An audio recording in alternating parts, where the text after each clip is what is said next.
I'm Jennifer Haney, and I am, I guess my official title is Program Development Coordinator, but I'm hats as part of that.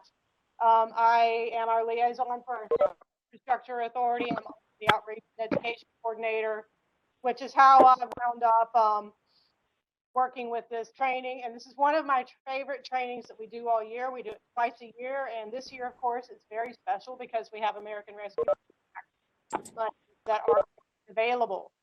A couple of we have some veterans of the ground floor hearing room here, but restrooms are men are lucky. You're just right across the hall. Ladies, you got to walk out beyond the security door, and it's right there on the left as you get toward the front doors. I will give anyone a penny who can tell me where the old payphone used to be in the Archdale building. It's funny, it's a little bit of trivia, but it's kind of fun to figure out where it used to be. I think I have an idea.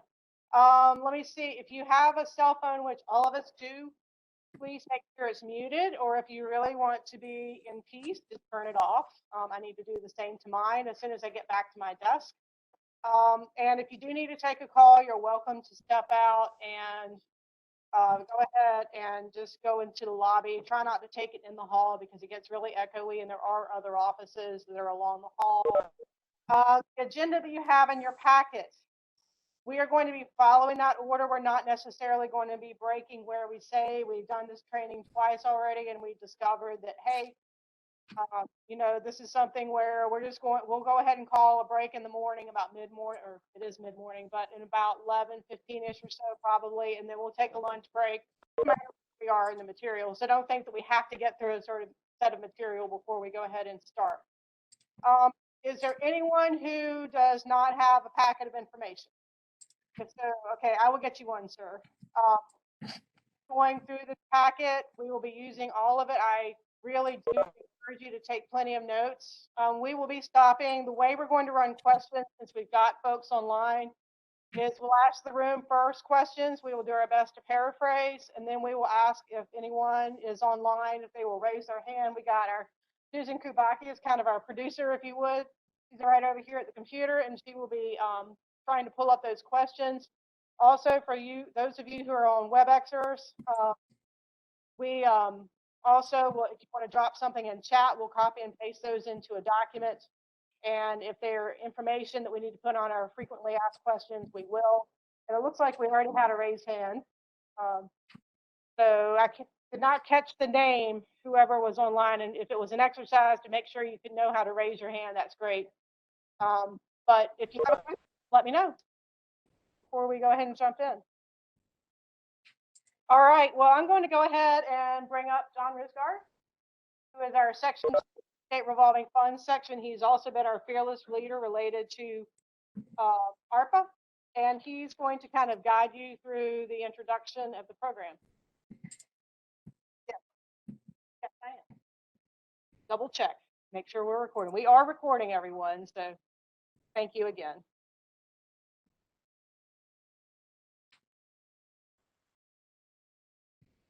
All right, good morning. Great group.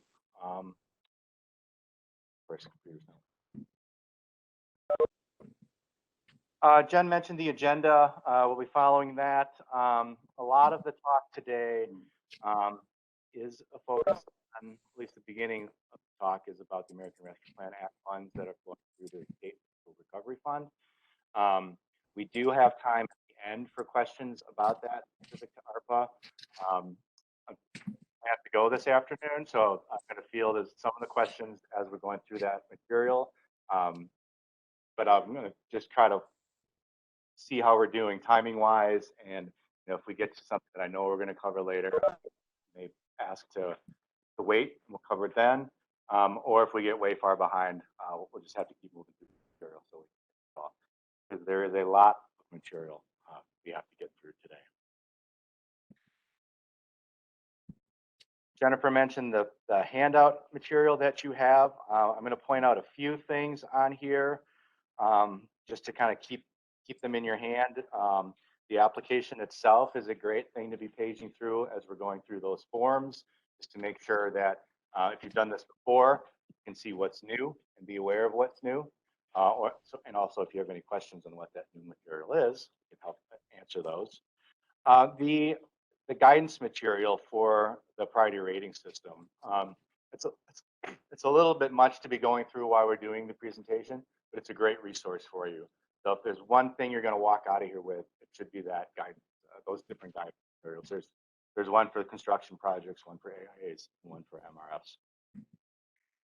But just a great resource for you. All the resolutions are great to have. You may want to just look at them while we're going through them. All of this material is on our website. So if you do forget it here or throw it in the garbage when you leave, you can download them and get them. And there's also the last page is an evaluation form. Please take the time to fill that out as we're going through or at the end. It doesn't matter. We do really appreciate the feedback that you give us. And in the past, we've been able to take your comments and do a better job with this presentation. And please take the time to fill that out. Okay, some new things for this training. Obviously, American Rescue Plan Act fund, a big deal, a great opportunity for North Carolina. We're trying to get those funds out as quickly and timely as we can. So this next funding round is very heavy with the American Rescue Plan Act funds. So that's obviously a big change and probably why most of you are here. Availability of study grants. This is again part of the American Rescue Plan Act fund. In our typical funding rounds, AIAs, asset inventory assessment, merger regionalization, feasibility studies are only available as part of a fall funding round, available in the spring. That's a change. The affordability calculator, we do that, we address it every year, but in particular this year, we've modified it to help identify which communities are at risk, distressed, or other, and I'll get into that later, but that's, again, part of the eligibility for the American Rescue Plan Act. There's a new mapping tool, environmental justice mapping, again, related to some of the ARPA funds and project eligibility, so we'll get into that. Absolute numbers for expenditures, that was there last year, but that's budget information. Make sure you're using positive value for your numbers. And then again, the voluntary drinking water protection plans, that was in there for the last round as well, but it still may be new for some of you. We do give priority for voluntary work that some of our drinking water systems now are required to do source water protection plan, and those projects don't get additional priority. All right, well, let's get into funding. Two main funding sources for this round, or two funding sources, American Rescue Plan Act funds, which flowed through the state reserve, Bible Utility Reserve. These are funds that were appropriated to the department in this year's budget, last year's budget. $1.6 billion, which we'll be awarding hopefully over this calendar year, the next two funding rounds, and the vast majority of it in this funding round. Of that 1.6 billion, about 800 million of it has been directly appropriated already to communities. 122 recipients of those funds. I'm going to be spending time talking about what's available with the remaining funds. $600+ million that will be available for competitive applications. And we still have the state revolving funds. That's usually what we're presenting on. 130 some million dollars of loan funds are available this round. There is some principal forgiveness, grant-like dollars associated with those funds. And we're going to be using that to maybe subsidize larger projects so you can get those projects fully funded, or potentially standalone projects that may not receive an ARPA award or ARPA grant. Get into that later as well. All right, I'm going to start talking about ARPA. Questions so far? Just curious, do we have any communities that received direct appropriation project? Or it's not a project, just funds directly appropriated to the community? Raise your hands, please. All right, and certainly if you have any questions on those, or you're not aware if you've been contacted or not by our staff, definitely let me know. We have tried to contact all those communities. We have contacted all those communities, but doesn't necessarily mean that the communications in the town has occurred. get those going and make sure you have the information you need. All right. The first fund source for the American Rescue Plan Act is funds through the Viable Utility Reserve. $353 million will be available to communities that have been designated as distressed. Sure, I got a slide.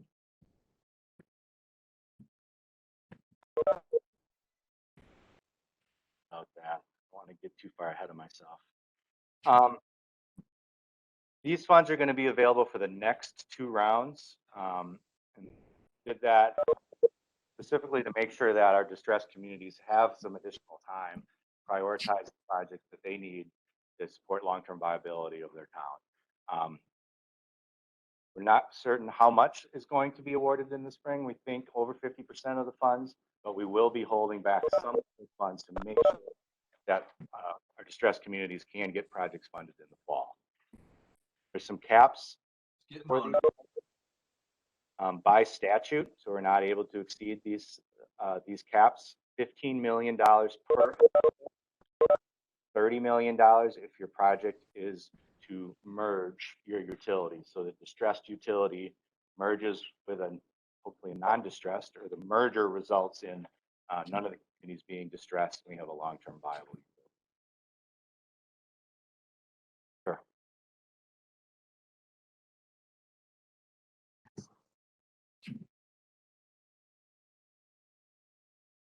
Yeah, great question. So the cap is per applicant, and it does include the earmark funds.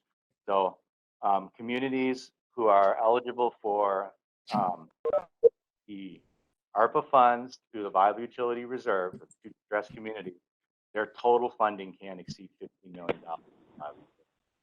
So if they've received any funding in the past or an earmark in the budget, those funds count towards that. Question?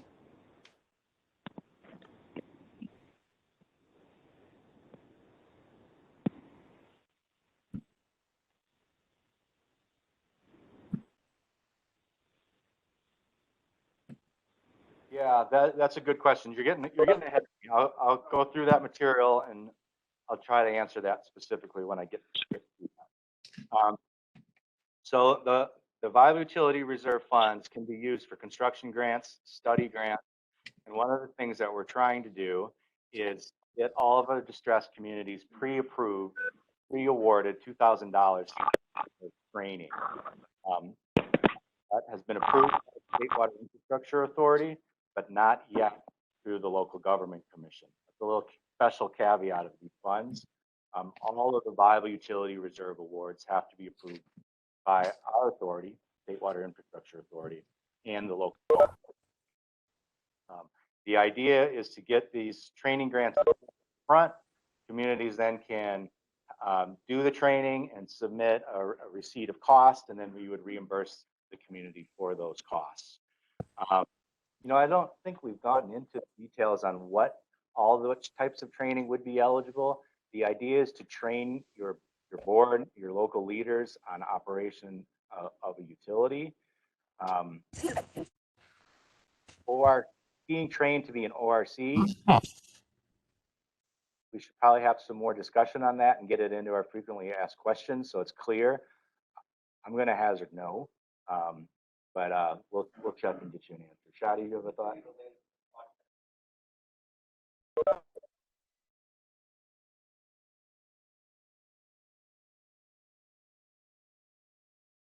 Oh, yeah. So the response was the training needs to be related to the project. For these Viable Utility Reserve grants, there isn't really necessarily a project, but it's to get your community, get your system to long-term viability. And then the idea here is these funds, the $2,000 training grant would be open for a 2-year period. So any training in that 2-year period related to educating your board members, supporting a project would be eligible. Applications for these funds due May 2nd, 2022. This is the first round. Again, there will be a second round of funding available in the fall.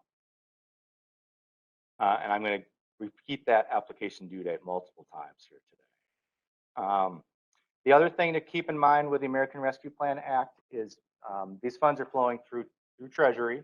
There's certain requirements that go with those funds. A big one is all these funds must be expended by December 31st, 2026. We work on a reimbursement model, so that's costs to you have to occur, submitted your reimbursement request, and we paid that by the end of December 2026. Seems like a long ways off. It's not. Construction projects typically are 3 years before they're done, or even longer. So just be mindful of those dates. We'll go over those again today, multiple times. We're looking for, it's really important that you're choosing projects that you can get done within this time frame. Yep. Construction audit requirements. Arpa funds, like, Post-construction audit requirements. like those.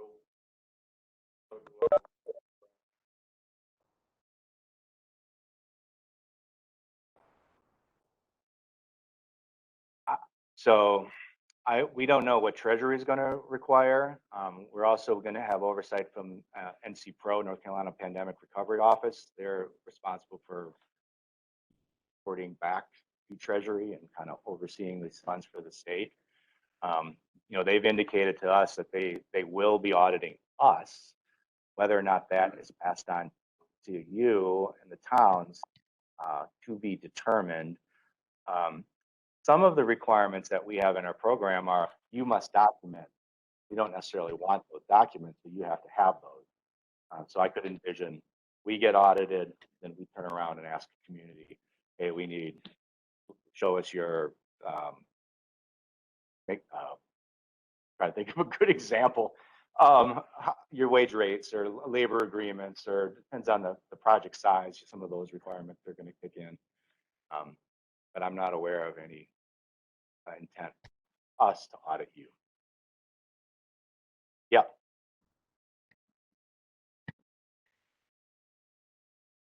Okay. So the question for those of you online was whether or not there is going to be an audit process of the recipient at the end of construction.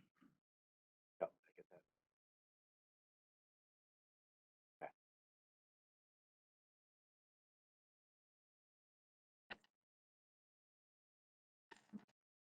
Sure. The question is related to stormwater funds, and we'll get into that later in the presentation. But where stormwater is not going to be eligible, the specific stormwater funds through ARPA will not be a part of this round. The plan is to make those available in the fall. I'll get into that more later.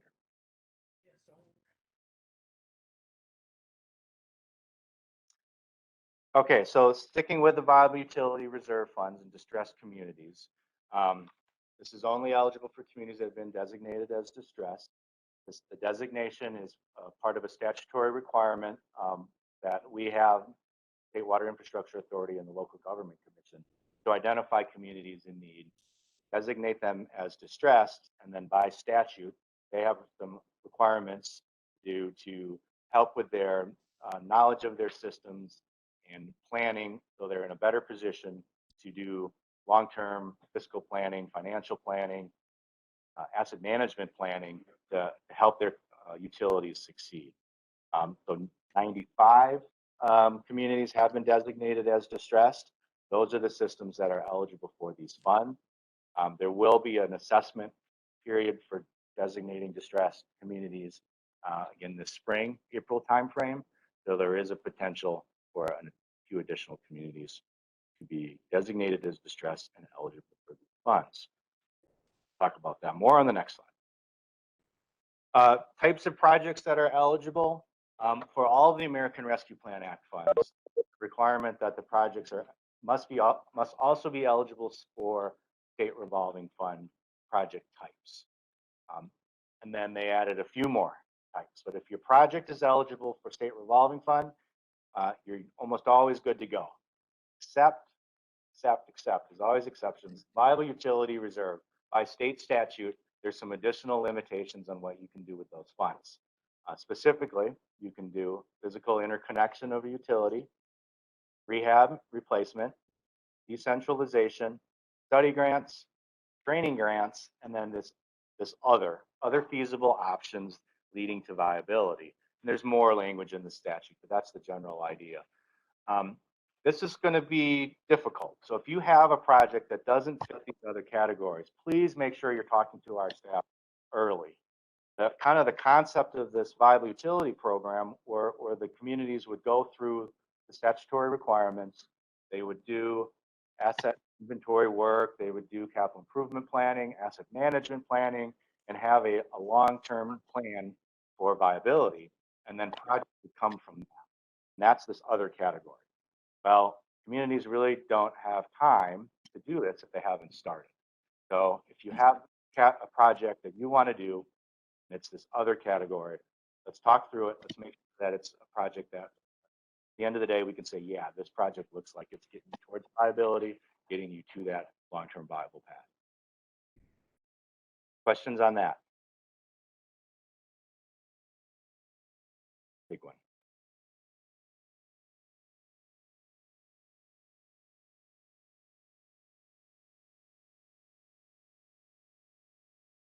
All right, I'm going to shift gears now to the at-risk fund pot. Okay, so this is still American Rescue Plan Act funds. These funds are going to what we call our state reserve. So they have a little bit different statutory requirements than the viable utility reserve.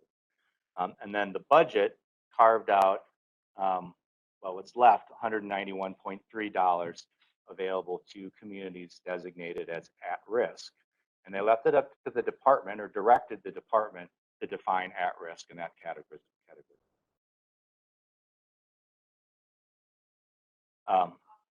Yep. Can funds be used to pay off debt? Great question. No. That was very clear in Treasury's guidance that the American Rescue Plan Act funds cannot be used to pay off debt. There's more details, a little bit of flexibility on that, where we're going to allow people potentially to swap out a loan that's been awarded, but yet they haven't incurred that debt yet. And I'll get into that later. Yep.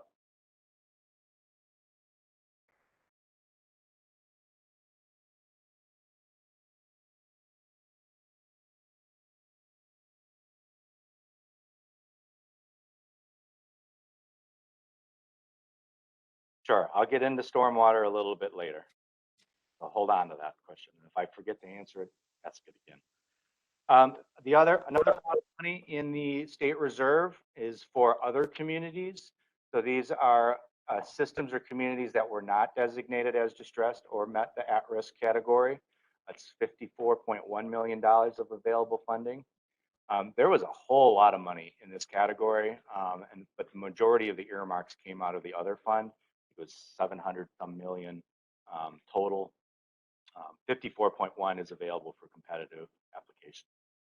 And the third pot of money in the state reserve is training grants, and we have approximately 77.6 million again available for the next 2 rounds.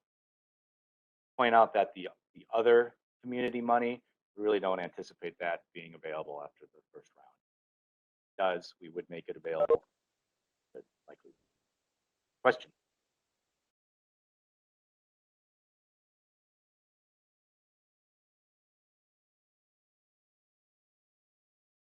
We don't want to give a firm number. We want to see what types of applications we get in, both number and the quantity. We anticipate funding more than half, awarding more than half of the money. But again, it's a tight turnaround. We really need to see what kind of applications that we get. Similar with the distressed communities, we want to make sure some of the funds are available to our at-risk communities. We think there will be plenty of availability with 191 million. Don't think that's the case for the other. Pretty sure that money's going to be used up, even with some of the lower caps. And get into that right now. Yeah. Yep. Sure, I'll explain that right now. Okay. So some funding limits, and we took this out to public review where everything was a $15 million initial cap for construction project. We got concern and feedback specifically about the other funds with 54.1 million available, really only for $15 million projects, and it's gone. So what we decided to do is to lower that limit to the $5 million cap.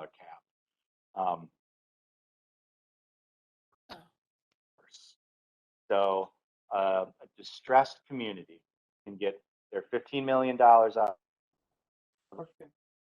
and $400,000, haven't talked about it yet, $400,000 study grant out of the state reserve. And if they want to do a stormwater project, they can do that too and get funding up to the caps that are in the stormwater fund. Does that help, Kim? All right.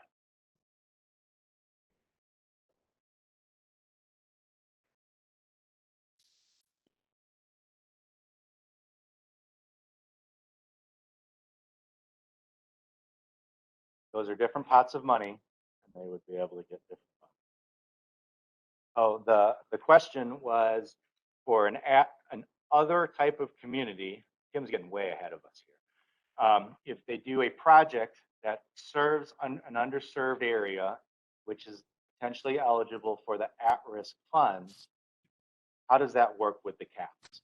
The caps are per funding source and are applied by funding source. So you can, if there's a way to get funds from different sources, caps apply to those sources. All right.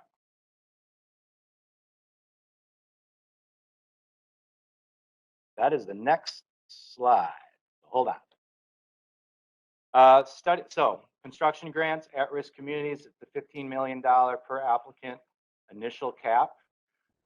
Since we're making those funds available over 2 rounds, there is a possibility that we will have funds available in the second round, in which case we could go over that $15 million cap.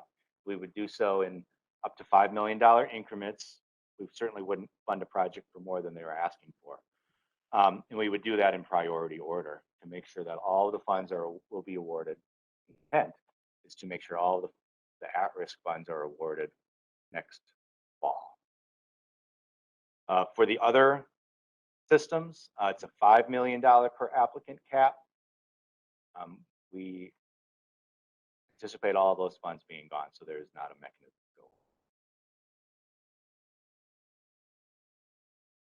to go. Study grants. So it's another pot of the other pot of money, the 54.1 mil. Sorry, 77.6 million available for studies. It's a $400,000 per recipient cap, and that's for 2021 to 2023. So there wouldn't be availability to go over that. We are gonna limit training grants to $2,000 per recipient, similar to what we had proposed for our distressed communities. And those training grants need to be combined with another application. We're not going to accept at-risk or another community seeking a $2,000 grant for training as a standalone grant. You have to combine that with another application, another project. It is an eligible cost, so you just include it in your budget, $2,000 for training. Good to go. Applications due May 2nd, must be expended by 2026. So again, make sure you're considering projects that you can fully fund and get through construction or get reimbursement by 2026. Not those costs are yours to bear. That would be a bad spot. Yes.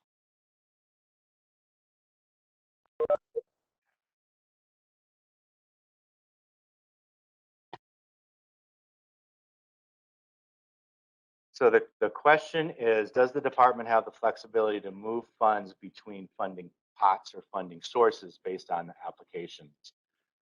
Boy, I haven't looked that one up in a while. I don't think so.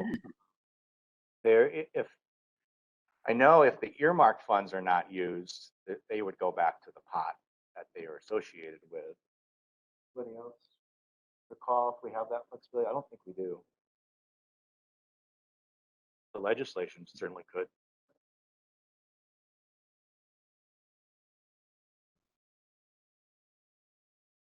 Yeah, the question or the comment was whether or not we would be able to award $77.6 million in study grants. There are some, I'll get to that in a minute too. There are some additional things that we can do with that money. Okay, so who's at risk? Certainly, if you haven't been designated as distressed, you're then potentially can be at risk.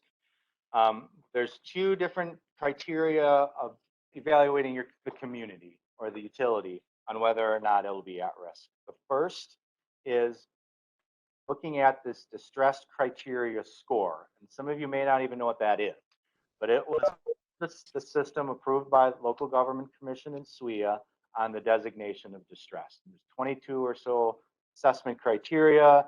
They're worth between 1 and 4 points, and every community that provides utility service, water or wastewater utility service, got a score. If that score is 6 or higher, and that community triggers 3 of 5 local government unit indicators, you'll learn all about these local government unit indicators later. So won't get into that. 3 out of 5, then you're in at-risk category. The other way is looking at what is your number of service connections. Less than 1,000 service connections and 3 out of 5 of the same local government unit indicators, and you're in that at-risk category and eligible for those. Similar to the distressed, we're going to do these scores again this spring. There's a potential that your community would not have triggered the 6 or higher. We redo it in April. Suddenly you become eligible for these funds. That's one of the reasons why there's not a list out there, is we're doing this reassessment again this spring, and there's an ability for communities to get eligible for more money. And we want to do that. If you can get more money, we'll do that. We're not going to penalize any community and move them to a lower funding source. Move them out of at risk into other and not be eligible. Questions on that? Okay, there is one other. Oh wait, yep.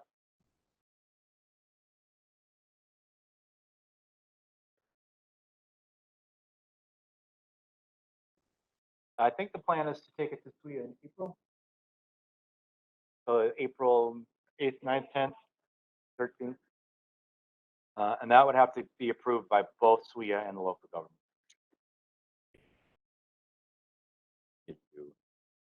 You know,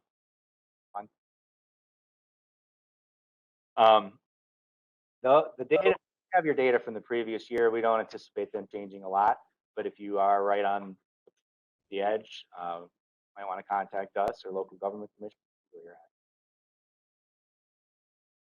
A lot of that is based off of most recent year's audit. If you have that information available, you can probably assess yourself.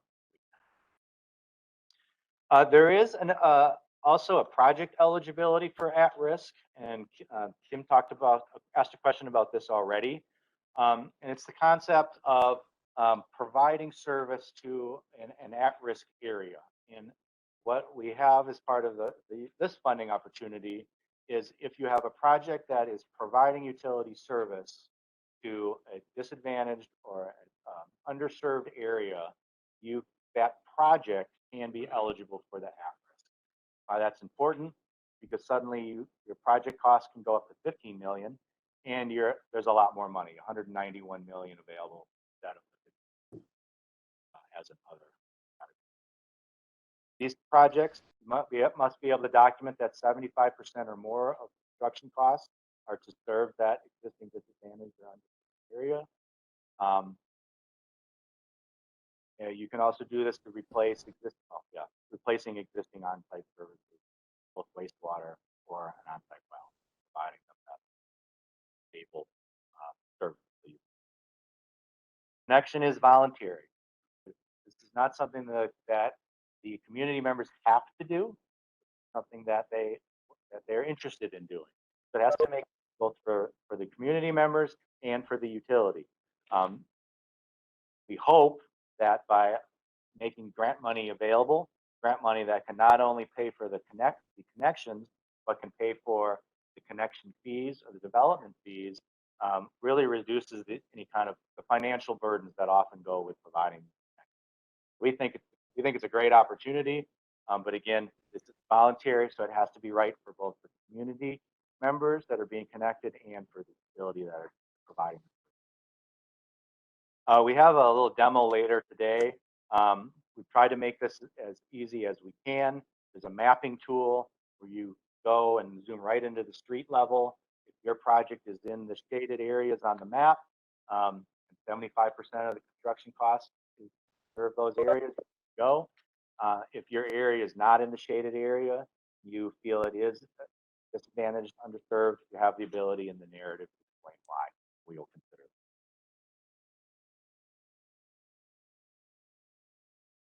Arpa. You know, I don't think I have any stormwater slides here, so I'll talk about that now. There is another 100 million, 80 million available for stormwater.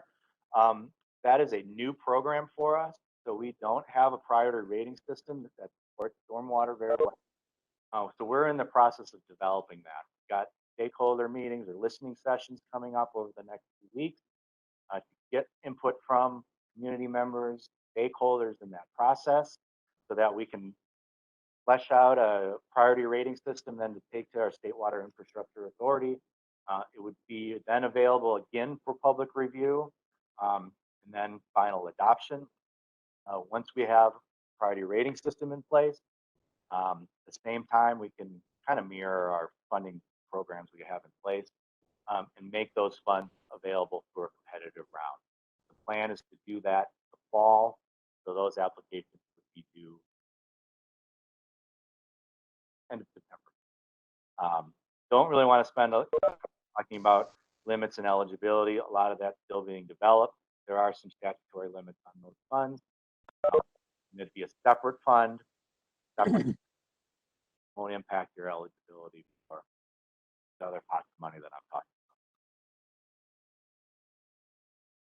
about. Okay, any more questions on the American Rescue Plan Act fund?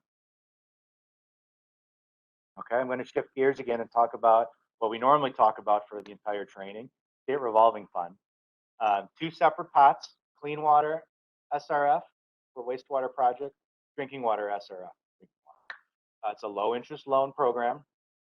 Rate is set at 1/2 of the market rate, which is currently around 1.13%, so great interest rate. Those of you interested in a loan, there may not be many with all the grant money that's out there. The interest rates are very good. It does come with federal requirements. If you're familiar with those, it's something to consider whether or not you want to do that or not. Davis Bacon wage rate, American Iron and Steel. To apply, you would have to meet those. A potential environmental review as well.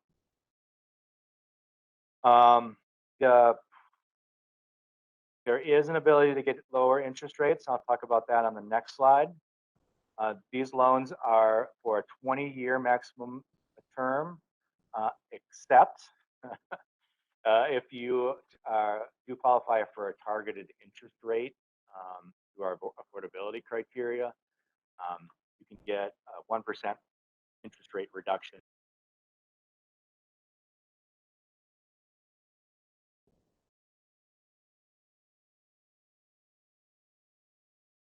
For 75 or 100% grant, you would be eligible for it. You would get 0%.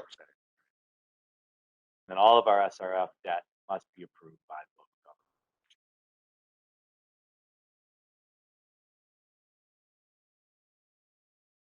So what do we have available? Approximately 85 million clean water SRF, 50 million drinking water SRF. These amounts always go up as we get closer to actually making the award. We have some early payments. Communities don't use all the money and they close out the project, and occasionally communities deobligate funds. So these will go up. We have maximum loan amounts of $30 million per round per applicant for clean water projects, 20 million for drinking water.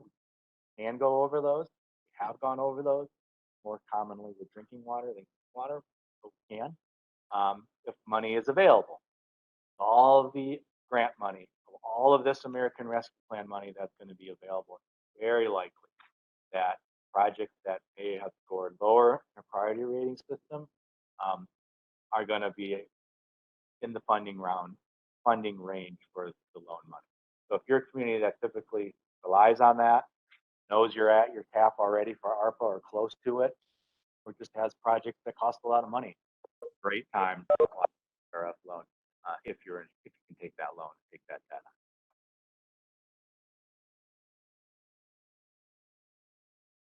Yep, absolutely.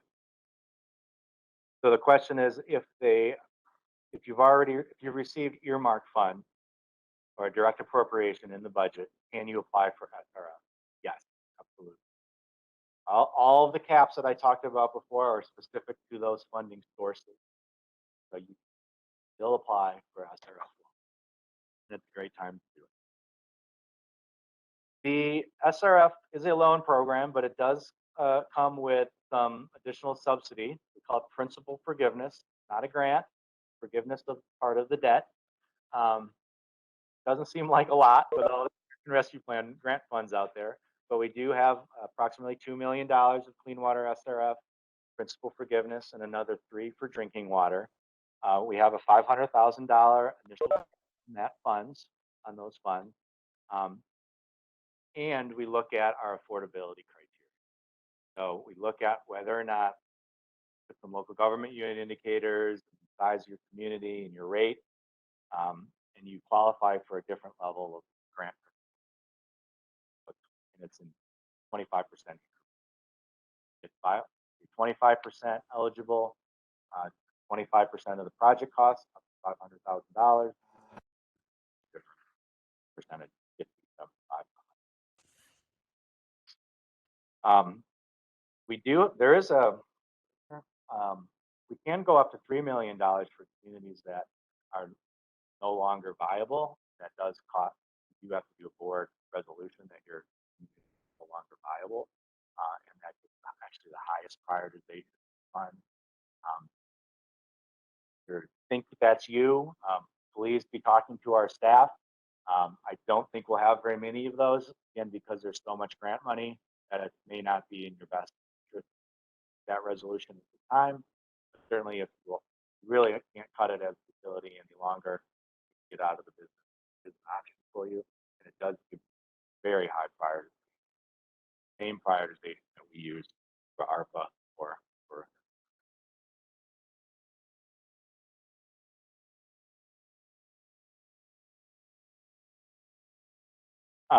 We're not going to talk about the bipartisan infrastructure law funding as part of this. It would just get too confusing. That's a whole nother application that the department needs to do. We are hopeful that we'll be able to award some of that money in the fall, but again, it would really add.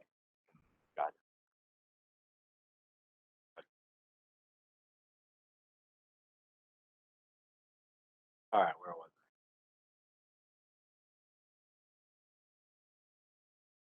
I? So the $500,000 cap on principal forgiveness can be exceeded if we have funds available, and it might this round again just because there's so much American Rescue Plan funds.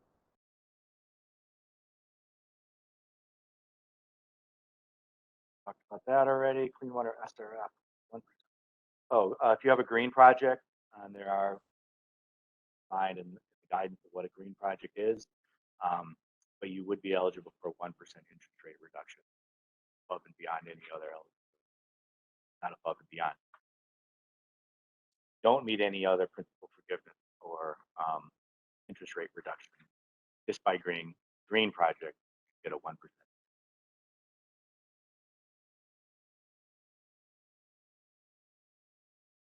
1%. So this is the schedule. I just kind of wanted to remind everybody about kind of where we are and what our goals are. And I know this is too hard to see for all of you.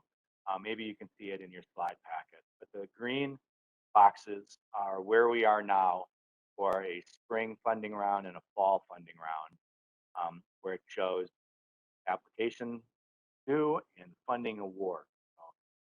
Just looking at the very lowest and farthest to the right green box, so the winter of 2023, that'd be February 2023, is when we hope to have all the American Rescue Plan Act funds awarded. We had 3 years to that to get through design, bid, build at February 2026. That only gives us a few months cushion to meet the December 2026 spend by date for these funds. So I can't encourage you enough to be picking good projects and projects that you complete on time. We've been getting a lot of questions on, hey, I want to expand my wastewater treatment plant, or I want to build a new wastewater treatment plant. I understand if that's your community. Question for you. Yeah, go ahead. We're on our website. Can you go to get the agenda for the upcoming meeting? For this meeting?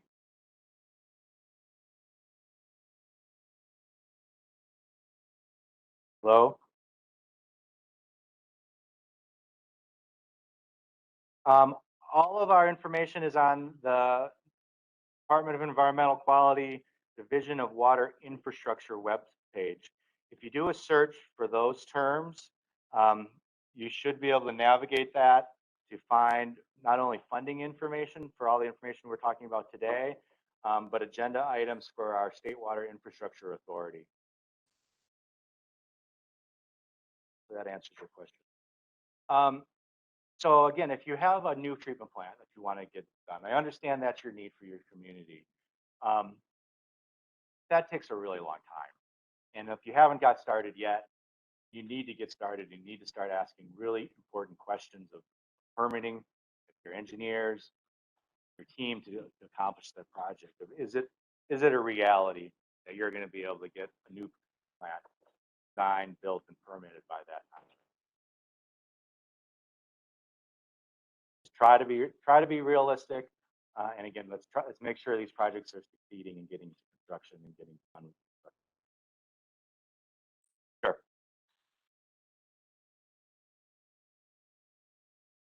Yeah, great. And I missed some of that earlier. So the Treasury bill, our American Rescue Plan Act, does not have a lot of the federal requirements that the state revolving fund has. There is not an American Iron and Steel requirement. There is not a specific Davis-Bacon wage rate requirement. There are some reporting requirements if your project is over $10 million that would kick in that are Davis-Bacon light. So either a certification that you're paying good rate and meeting labor requirements, not requirements, but that you have a plan to assure you have good labor standards. Or you can report certain things that are related to, again, Davis-Bacon light labor agreement light stuff. So it's really important that you understand what those things are if you have a larger project. We're going to have some. If awarded, we'll make sure it's clear what those requirements are going to be. If you have a bigger project, it's actually the same requirement that you would have for your state, your local fund, and a lot of the same information that's been communicated via Pro website, the School of Government talks about the local fund. If you have a project that's over $10 million and don't know what I'm talking about, ask a question of staff after this. We'll get to that information.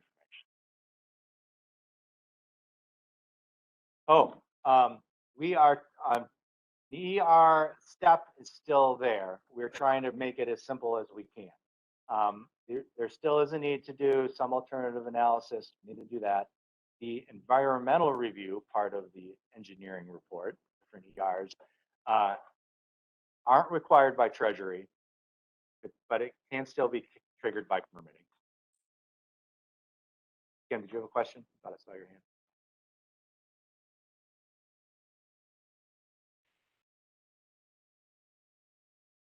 So the question is the SRF indebtedness cap. Must have not talked about that. There's a $100 million total indebtedness cap for clean water and for drinking water SRF. That cap is still in place.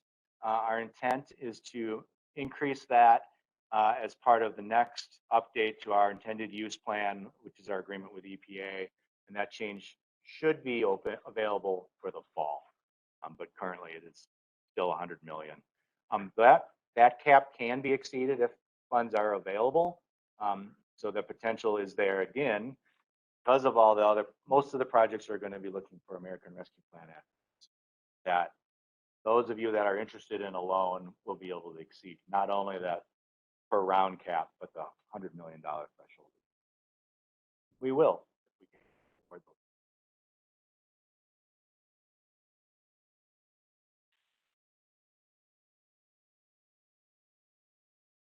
A water or wastewater master plan. Yes. I think so. The voice behind me says yes. Master planning is an eligible expense for the study grants. And I missed it somehow too. Pre-engineering is an eligible cost for our study grants. This should be really helpful to those bigger projects that just take, there's more of a lead time, there's a lot of engineering costs to get that project to construction. Those are eligible for that 77 whatever million dollars. So we really anticipate some of that getting carved out and as a separate application. When you do apply for that, or if you want to apply for that, we ask that you put information down on the proposed project. That way you can get additional prioritization for what you're trying to accomplish, what's the project purpose, even though you just want that upfront fund to do the engineering. One of you asked that question. But that's a change and something new that's part of the American.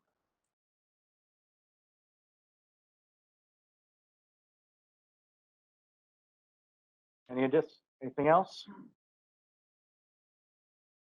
Yeah.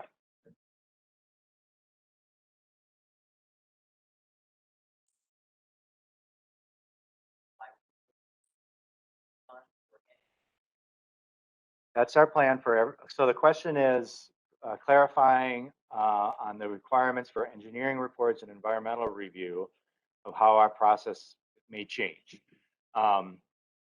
And whether or not what the response was specific to viable utility reserve or everything. The response was for all of our projects. We're trying to streamline that process as much as we can, recognizing, at least for the ARPA funds, that environmental review likely will not be needed. It would be needed for a project that's funded with SRF. So it may look the same, but we are streamlining it, and that the engineering report guidance. Vince or Ken, anything to add on that?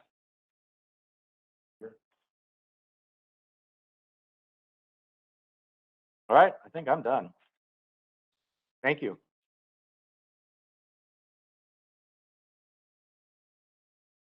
On.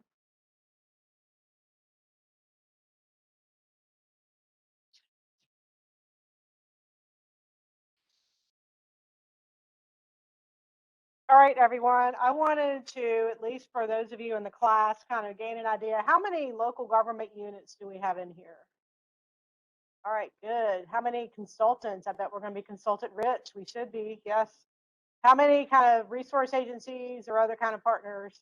Yay, we got a couple. Great, thank you. How many of you are first timers? Good. And veterans? Raise your hand. Yay. All right. So don't think that because you're a veteran that you can't learn something first off today, because I really do think that, every time we do a little bit of a switch on the nuances of how to fill out this application, and so I'm glad that you're here online, and I will try to pause frequently. We seem to be doing very well with the chat, so thank you for that. And if you're in person, I'm glad you're here because you're going to be feeling very overwhelmed when you walk out of here. That's okay. It feels like you're walking through or drinking from a fire hose when you're doing this particular training. And I promise you that it takes a few times of sitting through it, of calling us up, of coming in to meet, to feel very comfortable with the process. So thank you for those of you who are here for the first time. I do want you to go ahead and, if you're online, pull this document up for the application that you see on the header. If you're here in the class, just go ahead and pull that out. We will be walking through this step by step. And it's very, very, very important that you go to, when you're getting ready to fill out this application, that you go to the website, pick the one that says last updated February 22nd.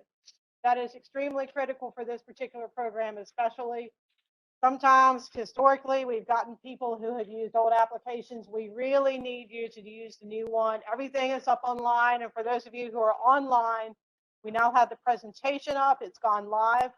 I believe that was noted in the chat as well. So please do make sure that you're printing that off, you're taking notes as you go through this process.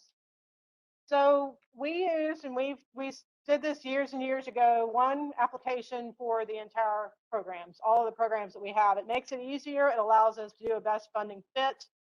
And when you fill out the application, the first thing I want you to do is take a moment, read the instructions.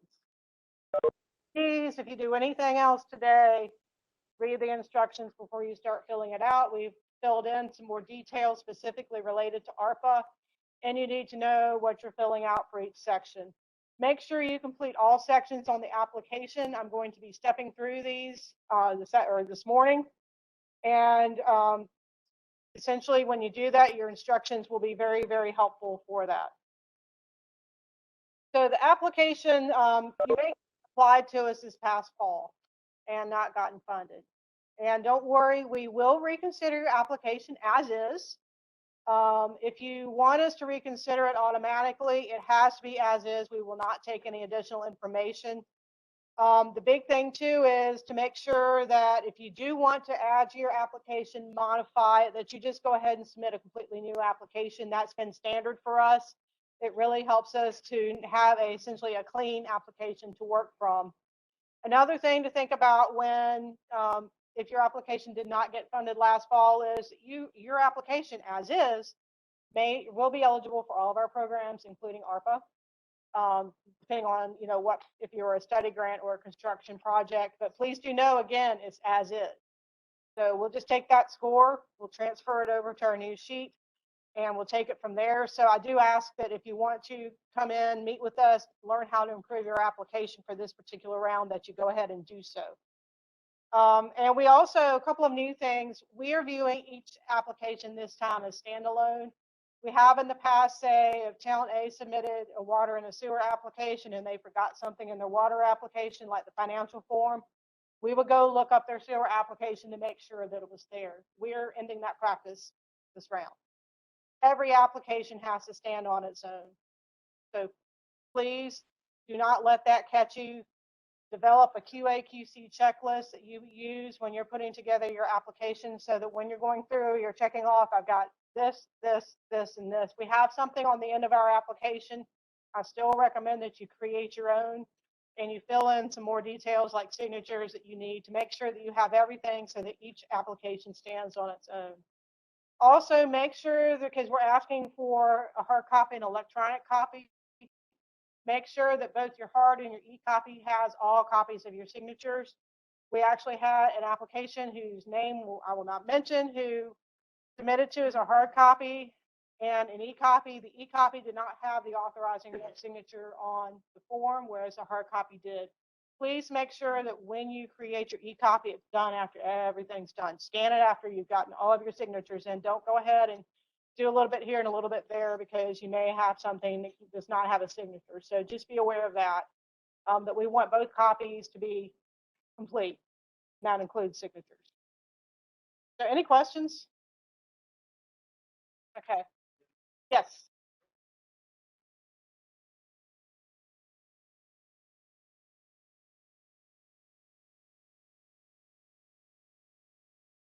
Okay. The question is, will we have a way to submit electronic copies outside of the USBs and CDs? And the answer for now is no. Unfortunately, we are still working on getting that up and running. This is not a crucial round where we want to try to launch that. This is too crucial. So my suggestion is that you include that USB, CD, DVD, or whatever you want to do as part of your hard copy, and we will take care of uploading it onto our SharePoint website for our reviews. So good question. Yes.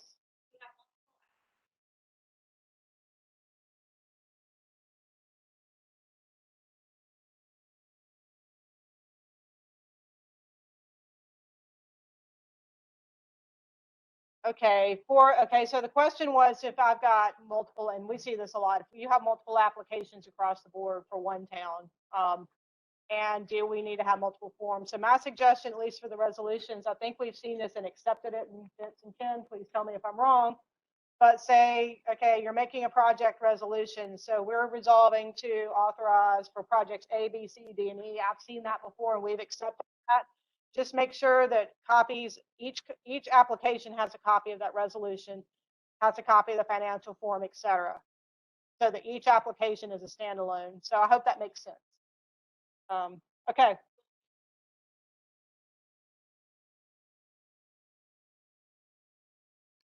Yes. Okay. Sorry. This is something that's new to me. So, and it's interesting because we're not offering the CDBGI program that we're not offering does not accept it, but we do for the other ones.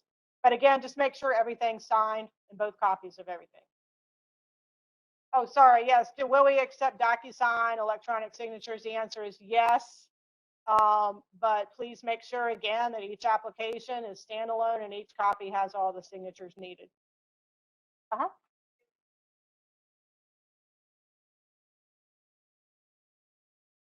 Yes. Yeah, if for water and sewer applications for asset inventory and assessment grants, merger regionalization grants, and also our construction projects, please submit separate applications for those. So Town A may have 2 projects, one drinking water, wastewater.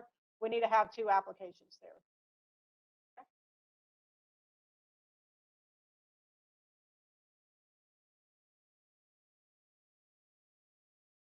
Yeah, so if an application is not funded this coming spring, from the spring round, yes, we do ask you to go ahead if you're wanting to improve your application.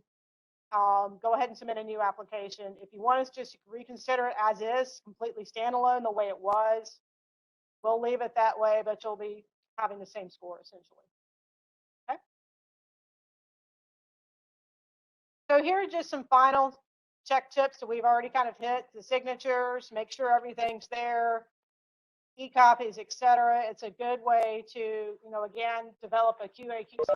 This is outside what's on the application as we go through, as you go through it and put it together the packet. All right. So section 1, you will need to have this application in here. Go ahead and flip to it. It's a little bit beyond the instructions that I know you'll all read when you get back to your desk. So anyway, it looks like this, and you'll see at the top, we have done a little bit of surgery on this, so just please be aware of it. A couple of things to be aware of if you don't include anything else, but again, fill everything out completely. We need to have the funding amount requested. It has to be on this line. We are going to, I don't even want to know how many applications we're going to get this spring.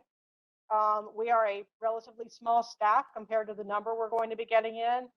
And we do not want to have to start digging through applications. So please make sure that you fill in on the bottom right corner of this particular section the funding amount requested.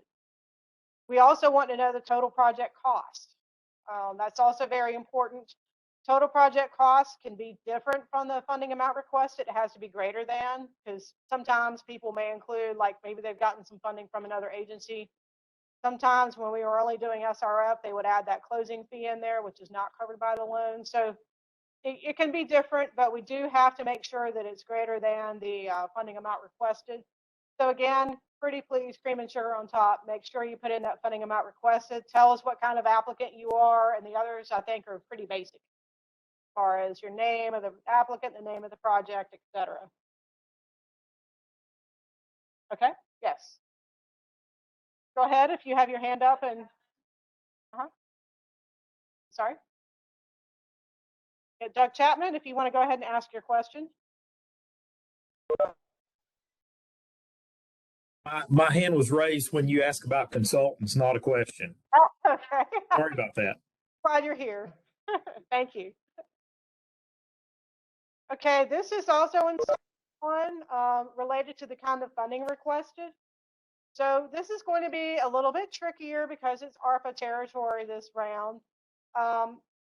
It's pretty standard for construction project, just moved over. You've probably seen this before. You've got your two main study grants out there, your asset inventory and assessment, and your regionalization feasibility grants. We've also added a pre-construction planning grant. I will talk about this a little bit later, but one of the things that you want to make sure is when you do your pre-construction grant, you will need to complete a narrative for a construction project. Because when you're doing a pre-construction grant, you're doing everything but costing out the actual construction itself. So we will be ranking these using the priority rating system for construction projects to make sure that you have that in there if you're planning on a pre-construction grant, and I'll touch on that again when we get to the budget. And then you'll see a little other block, and that's for, say, if you want to do a training grant, you can apply there. If you want to do a rate study, mention that there, so that we know what we're looking at when we're opening up your application and can funnel it to the appropriate group for review. Any questions online or anything? Okay. Any questions from the class? All right. We'll go ahead and move on then. These questions were in section 2. We moved them up to section 1 and we reworked them a little bit specifically to ARPA.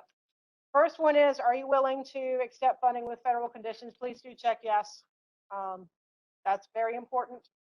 The second one is essentially, I will only accept funding offer if with a minimum of blank is offered as a grant or principal forgiveness. Now, this is very important to think about, especially if you're a local government and you're thinking about, well, can I really take a loan? Because remember, we're going to give you our best funding fit.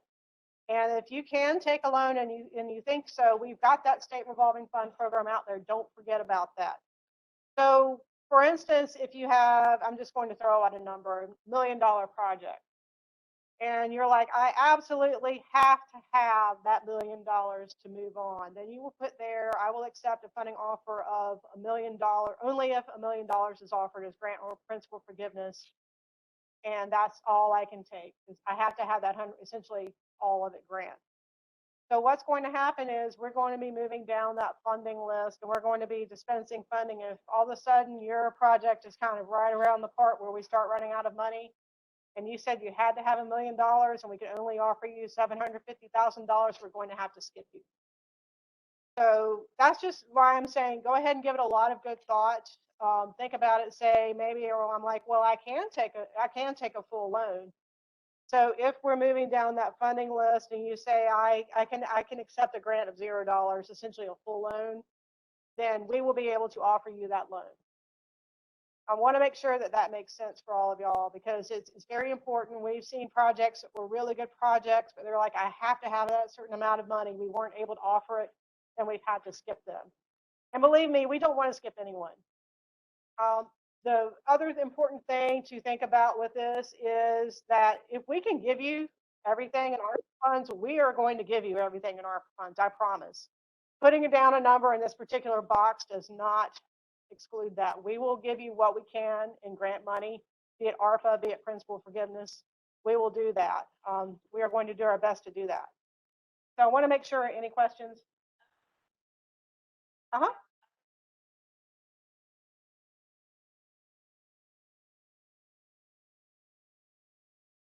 Okay, I'm not sure I understand the question. So pre-construction, so the question was essentially checking the appropriate boxes. If you're doing a pre-construction planning grant, like if you got that project, maybe that big wastewater expansion project John was talking about that you know won't be built out, but you want to do all the engineering work up to the point of construction, check the pre-construction box. For any other kind of grant, like a rate study grant or a training grant or something like that that's not listed here, then that's where you fill in the other. It's Brian. The question I'm trying to understand is all those other planning grants up to $400,000, where you might go in and do master planning, you might do an SSTS study in the sewer collection system, the kind of things we're trying to do that will clarify and prioritize the kind of construction project somebody's going to come back to DET for. you're not going to know you're not going to have a specific construction budget. So it sounds like pre-construction planning grants are strictly for those where you've got specific projects, and that's for preliminary engineering. Right, like, Everything else is in the other category. I just wanted clarity. yeah, I think that I would say that for a pre-construction plant, you've got a good idea of what you need to do. Say you need to expand that treatment plant, and you're going to be filling out your priority rating system as if you were going to be building that treatment plant, but you're not going to be doing the construction part of it, the costing out of that. You're just doing the pre-construction work for that. So I would say that would be my idea, that if you have a specific construction project in mind already, that's where that pre-construction grant money fits. So, Every other planning grant is other. yeah, that would be other. Yeah, any other kind of like a master plan. Separate apart from AIA and others. Right, exactly. Yeah, sorry to bother you. No, that's good. Question. Good question. Yes. Yes. Sometimes we've gotten 4 applications from the same town, say 4 sewer applications. Of course, please do, if you have 10 or something, Matthew. Yeah, so we'll talk about the training grants and rate studies in the study grant section. The other would certainly be used for kind of that master plan outside of the AIA MRF specific. The training grants we mentioned, we're not going to administer individual $2,000 training grants. They're going to be pieces of other projects. Yep. And we'll talk about how to show that information in the application budget. And then same thing for rate studies. It'll be a piece of an AIA or an MRF study itself, not its own standalone. So use that other for anything other than AIA, MRF, and then potential subcomponents of those being the training grant and the rate study. So I'll talk about that a little later. So stay tuned, Matthew. As soon as I finish up, Matthew, we'll talk about that. Yes.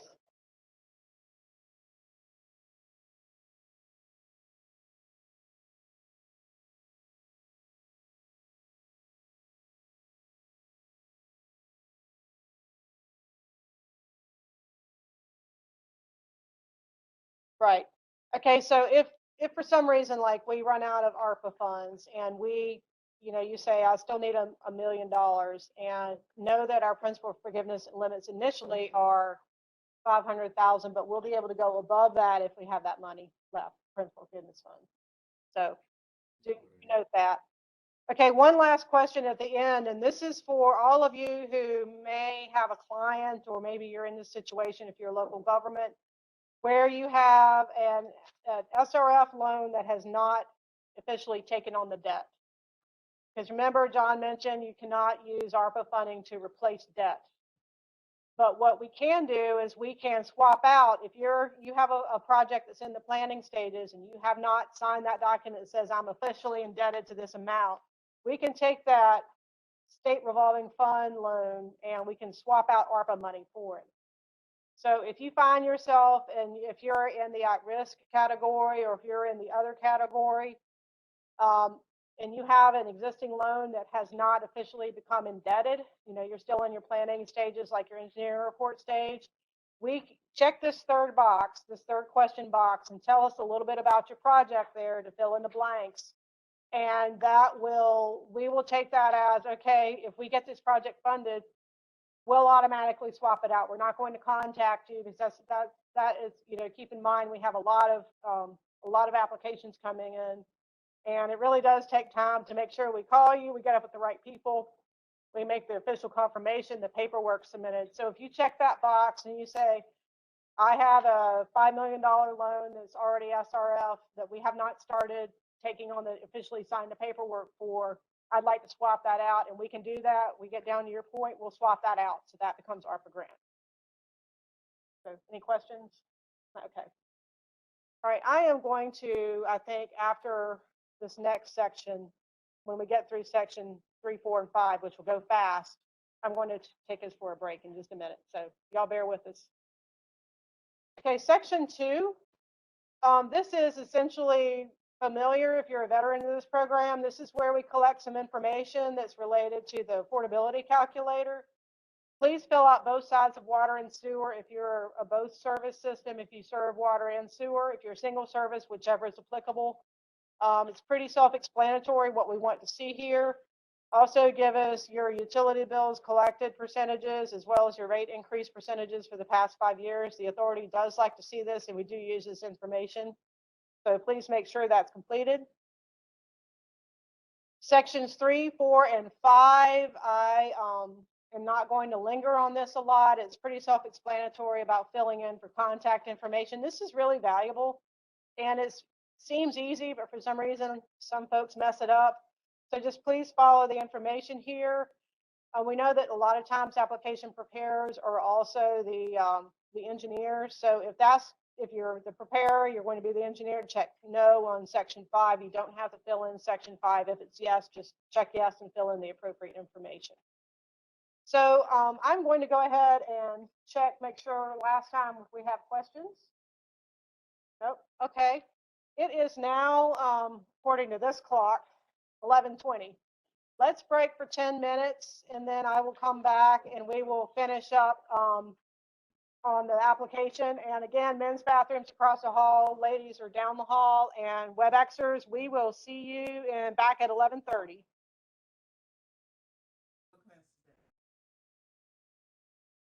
All right, WebExers, we are back, and I think we have a couple of questions.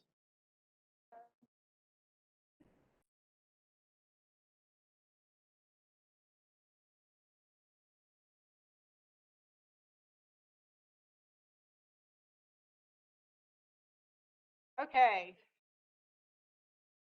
If you were okay, so the question was about caps. If you have a $10 million project that's an earmark, and I guess you're an other utility, how does that play in? I want John to come and answer that question because John is the Arpa King. So I will let him come and answer that question, or I will get him to answer it. If we don't do it verbally right now, he's coming. But it's like if you're a project in at risk and you've been earmarked $10 million, and essentially you've got $5 million left to play with. So I'll let John answer for the other one. Okay.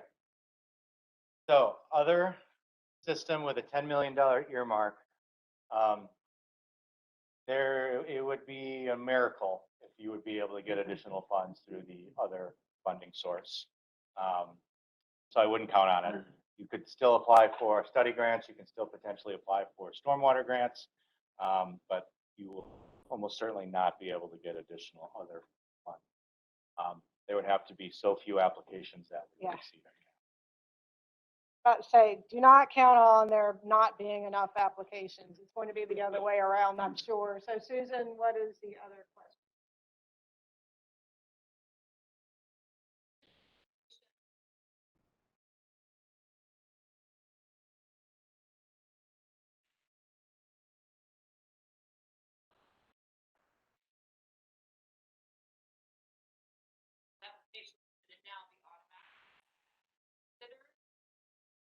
Okay. Okay. So in other words, if you're not funded this particular round, will you be considered for other funding programs as they come online, like the BIL that we've been talking about? And the answer will be yes. If you're by statute, we are required to consider an application as not funded for one additional round. So do keep that in mind. You know, again, as I said earlier, if you want to just leave everything the way it is and not add to it, then we'll just take it as it is. If you do want to add to it, we do ask that you submit a brand new application. Point of warning there, though, especially with the bipartisan infrastructure law funding or any additional funding that might be available, you just let your project reconsider as is. Very likely that that project will not have documented ability or all the priority points that may be likely going to be in your best interest. Okay. All right.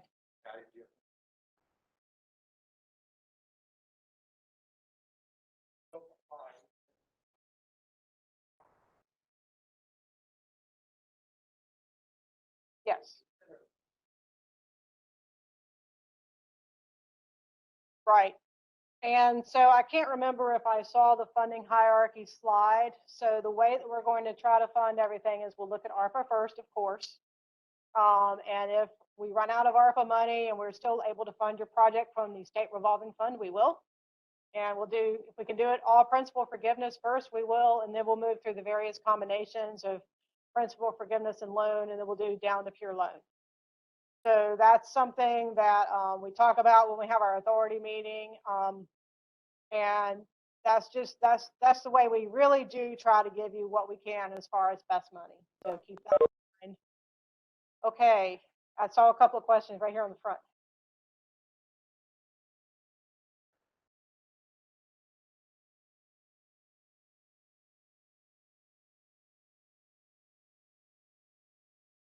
Yes.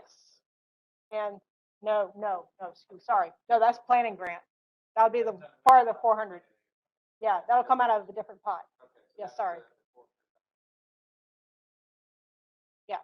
So the question was, for those of you who are WebExers, pre-construction grants will be considered out of the $400,000, that pot. That'll be part of your $400,000 limit. Okay. Question in the back.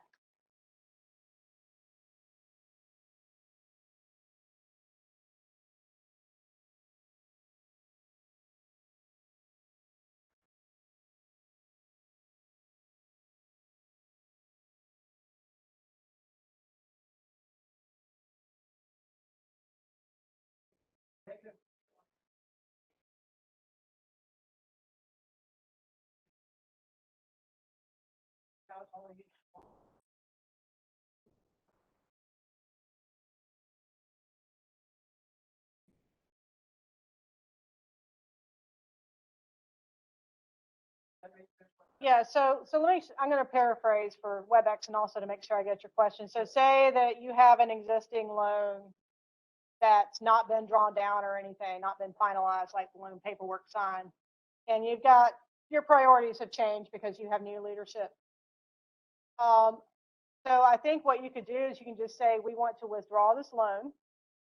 And you can just go ahead and apply for a brand new loan. So you don't even have to do a swap, because one of the things I think that the question tries to answer is, what's the name of your project and for how much? Well, that becomes irrelevant if that's not your priority anymore. Yeah. John, did I? Yeah, good. That's a really good question. Great So question. we have the application set up for a swapping of funding sources for the exact same project. So usually we ask for documentation that you want to deobligate those funds, and we still need that. Include that in your application to let us know which project you want to deobligate, if you would. This is helpful for us, so that we can make those funds available this round. If you don't do that, you technically can deobligate it whenever you want after the funding boards have been made to make that choice for your community. If you want to deobligate that project or not. Help us and help everybody else if you did that and were transparent early on.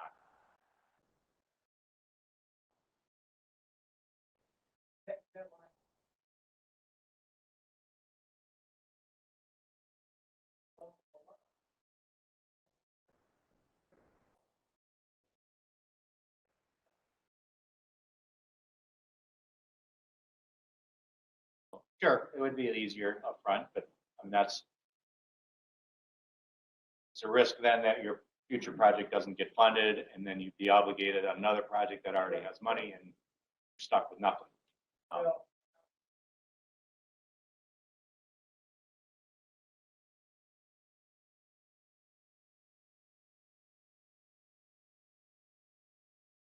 Okay, so the question was a existing project that may not move forward. The project is entirely or maybe partially funded by a loan. They're interested in deobligating those funds and applying for a separate project. Whether or not they should do that prior to the May 2nd deadline. The response is it's really up to the town, what's in their best interest.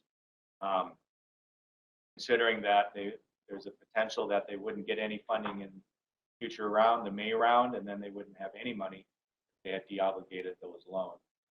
It's up to them. It does help from a division standpoint, helps make sure we have those funds available for a future round. we're asking you to include that information. Not feel obligated to do that. Do what's best for you. Okay. Our engineering expenses.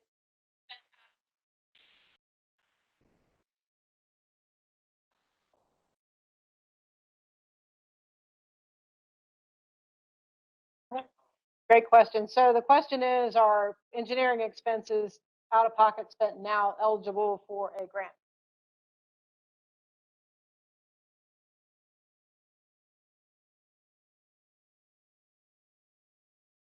Yeah.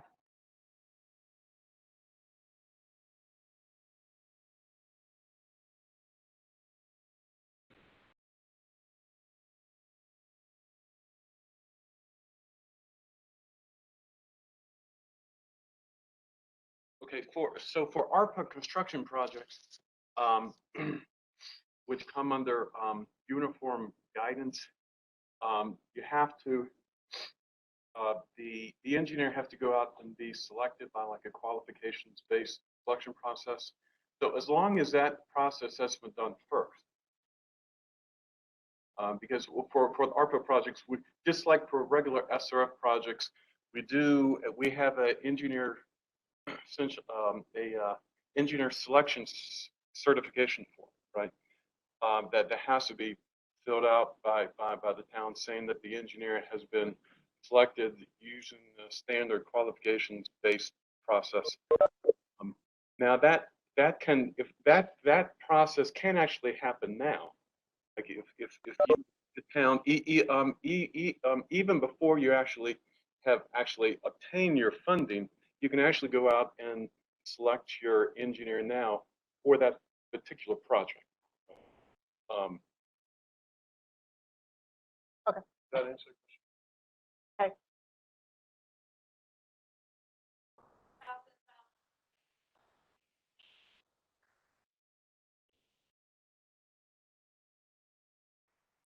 It's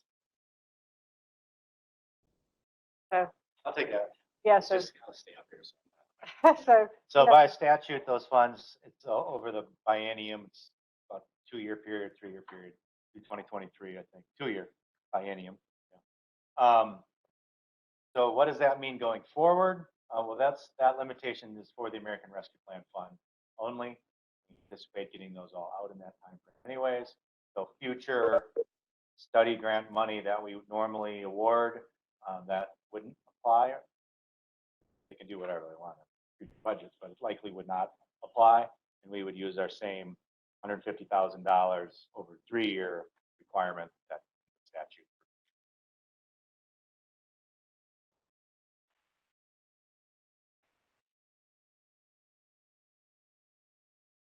Separate pots of money have separate cap. yeah. So the question was, does the study grant limit feed into that $15 million cap? They are different pots of money. So we got that, I believe it's 77.6 million for study grants. That's different from the whatever, several $1 million for construction.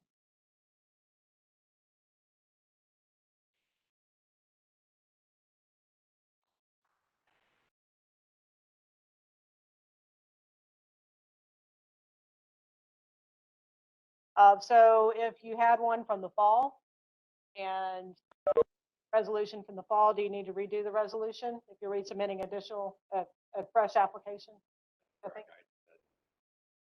I think it's fine if you're resubmitting the same application. You have to make sure that you have the project named and the authorized resolution or authorized representative named. Okay. All right.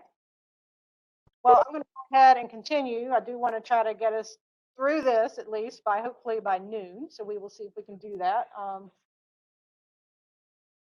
So the section 6, this should look familiar to a lot of you. This is where you talk about your project. I've always said, and I will continue to say, to go ahead and with this, make sure that you hit the major points that are in your construction budget if you're doing a construction project.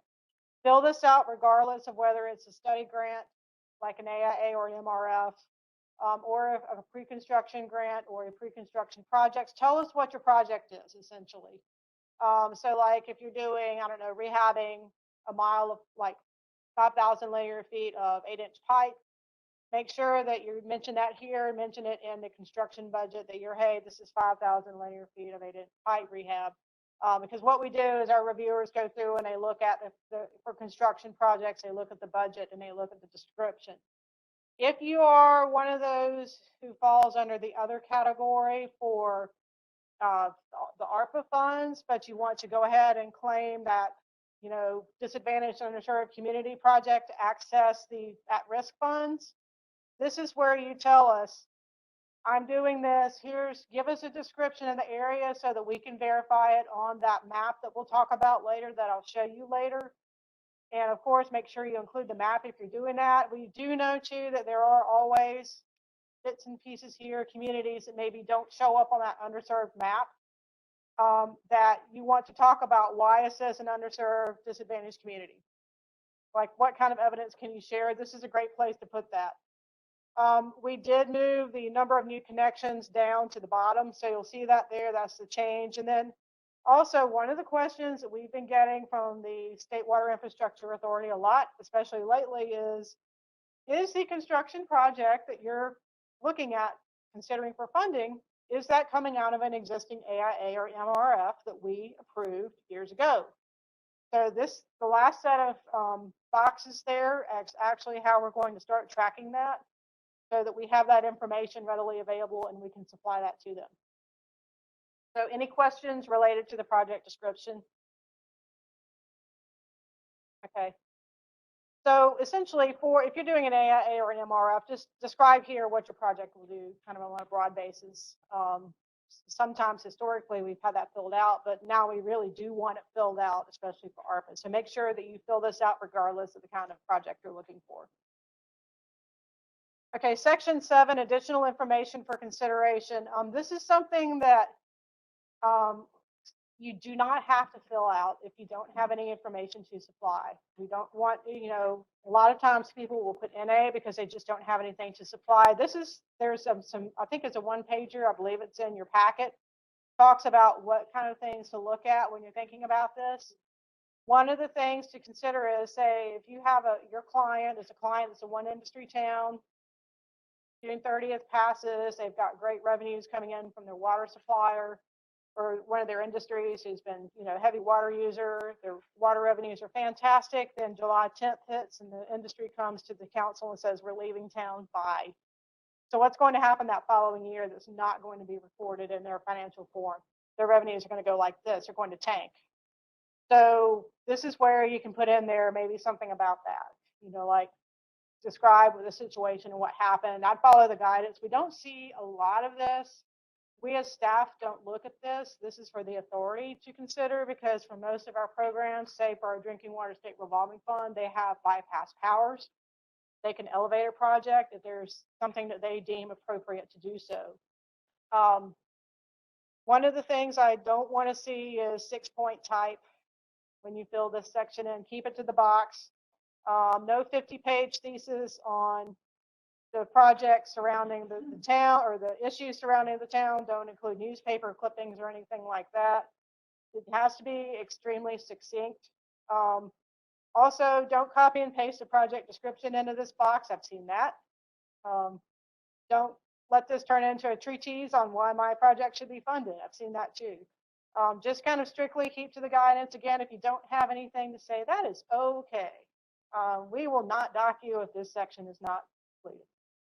It's more to cover any kind of information that might fall beyond the priority rating systems that we have. Okay, budgets. This is a bit of a change. We have two actually now. We have our project construction budget, which is 8A for construction projects and also pre-construction grants. And then we have 8B for more of our study grants. So let's talk about 8A really quickly. This should look familiar. Essentially, you have places for your construction cost, your engineering cost, your admin cost. If you are doing a pre-construction grant, remember, this is a project where you pretty much formulated what you want to do. You're just not going to be able to take it to construction by the end of ARPA. Fill in everything but the construction cost. So make sure that's clear for your pre-construction grants. And again, complete the construction priority rating system narrative for that project. Regardless of whether it's a pre-construction grant or a construction project, put the seal in, provide your PE seal. If you're filling out this budget, we have to have your PE seal. Got to have it. And once in a blue moon, someone forgets to put it on there, and we have to call the application incomplete. So please don't let that be the reason why we toss an application. And it doesn't happen that often. Again, QA/QC checklist on the application as well as on maybe your external one. Should have that on there to make sure if you're filling out this budget, you put the PE seal. Any questions on this one? Okay. So I'm going to go ahead and give you a couple of budget examples. If you're going in our construction priority rating system and you're going to be doing something where you want to claim old infrastructure points, and Ken will talk about this later, or Vince will, one of the two. This may be a way that you want to phrase it in your budget, because you're going to be asked to show that at least 50% of your construction costs will work with old infrastructure. So this is just an example. You don't have to do it this way. I think it's been helpful because when you get back to your office, you're going to be like, how do I do this? And so anyway, this is one way that you can show it. And this is if you are going to be doing that disadvantaged underserved community. This may be a way that you show that. So again, I don't expect you to absorb this all right now in this instant, either as a WebEx or in the classroom. This will be there for you to look at later if you need an example. But the point of this slide is to show us that 80.5% of your project is covering disadvantaged underserved communities. So that's really, really, really important to do, at least for your construction costs. So please make sure that when you're filling out your budget and you're trying to claim, the disadvantaged underserved community to get those at-risk funds, that it's very, very, very clear how much of your project, percentage-wise, is going to that particular disadvantaged underserved community. Okay, 8B for planning grants. This is for anything like AIAs, MRFs, if you're doing a rate study. Essentially, we know that it's not going to be like 100%, like we're going to be doing X, Y, Z for specifically this amount of money, but try to give us a broad brush budget, because again, these are questions that we're getting from the local government commission when they approve anything related to the viable utility reserve. They're wanting to see budget, and we want to make sure that we can show them budgets so that we can get our grants approved by them. And State Water Infrastructure Authority also likes that. So Jennifer, it's Brian Odom. I'm going to come back to this question again. I know you guys said you were going to address it later, but it says for use only with AI or MRF rate study and training grants, and there's everything else under the $400,000 planning grant piece. Are we using this? That's where we're laying out project budget for all of the planning grants, or not? yes, I would say for anything that's not a construction or pre-construction project, this is where you put that.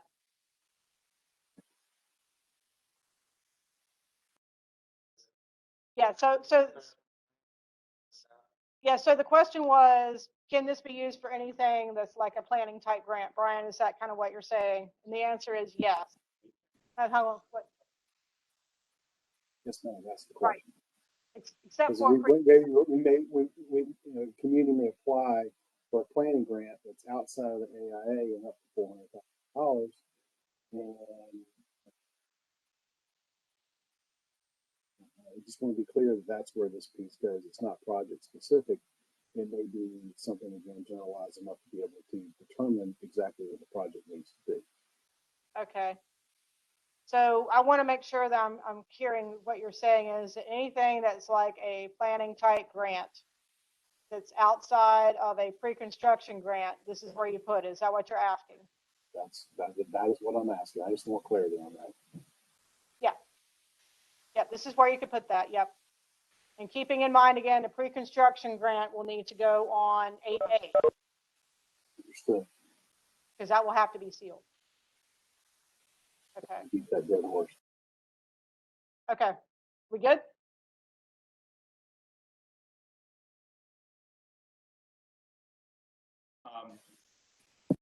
We're getting a lot of questions online as well, and I'm sure you all have questions on procurement policy and what procurement requirements are with meeting uniform guidance requirements and meeting any law. We are saying this for a while, trying to get our guidance out. Just actually sent an email of a PDF version to try to get posted online, and then we get it out on the listserv as well, and probably other means as well. But basically, the guidance that we're going to be putting out talks about uniform guidance, talks about applicable law, and it's set up so that doing the application by itself does not disqualify the engineering firm from applying to request for qualification. If that engineering firm puts the RFQ together on behalf of the town, then they are disqualified and would not be able to apply to that request. And that's the cutoff. And that's what we're really trying to reiterate in the guidance that we're going to be providing. Do the application, stamp the budget. Don't feel like it's going to disqualify you. And that should go out today, probably tomorrow, maybe the next day. We're trying to get that out as quickly as we can for you. Questions on that, Kim?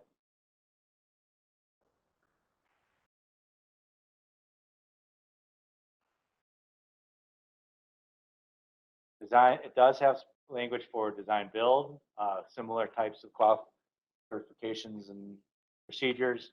Does not have anything for CMAR. We would love to hear your input and thoughts on whether or not CMAR meets you.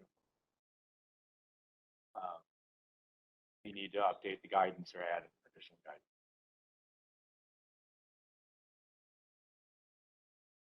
Okay, thank you, because I have not been a part of this discussion. So thank you, John, for for filling in.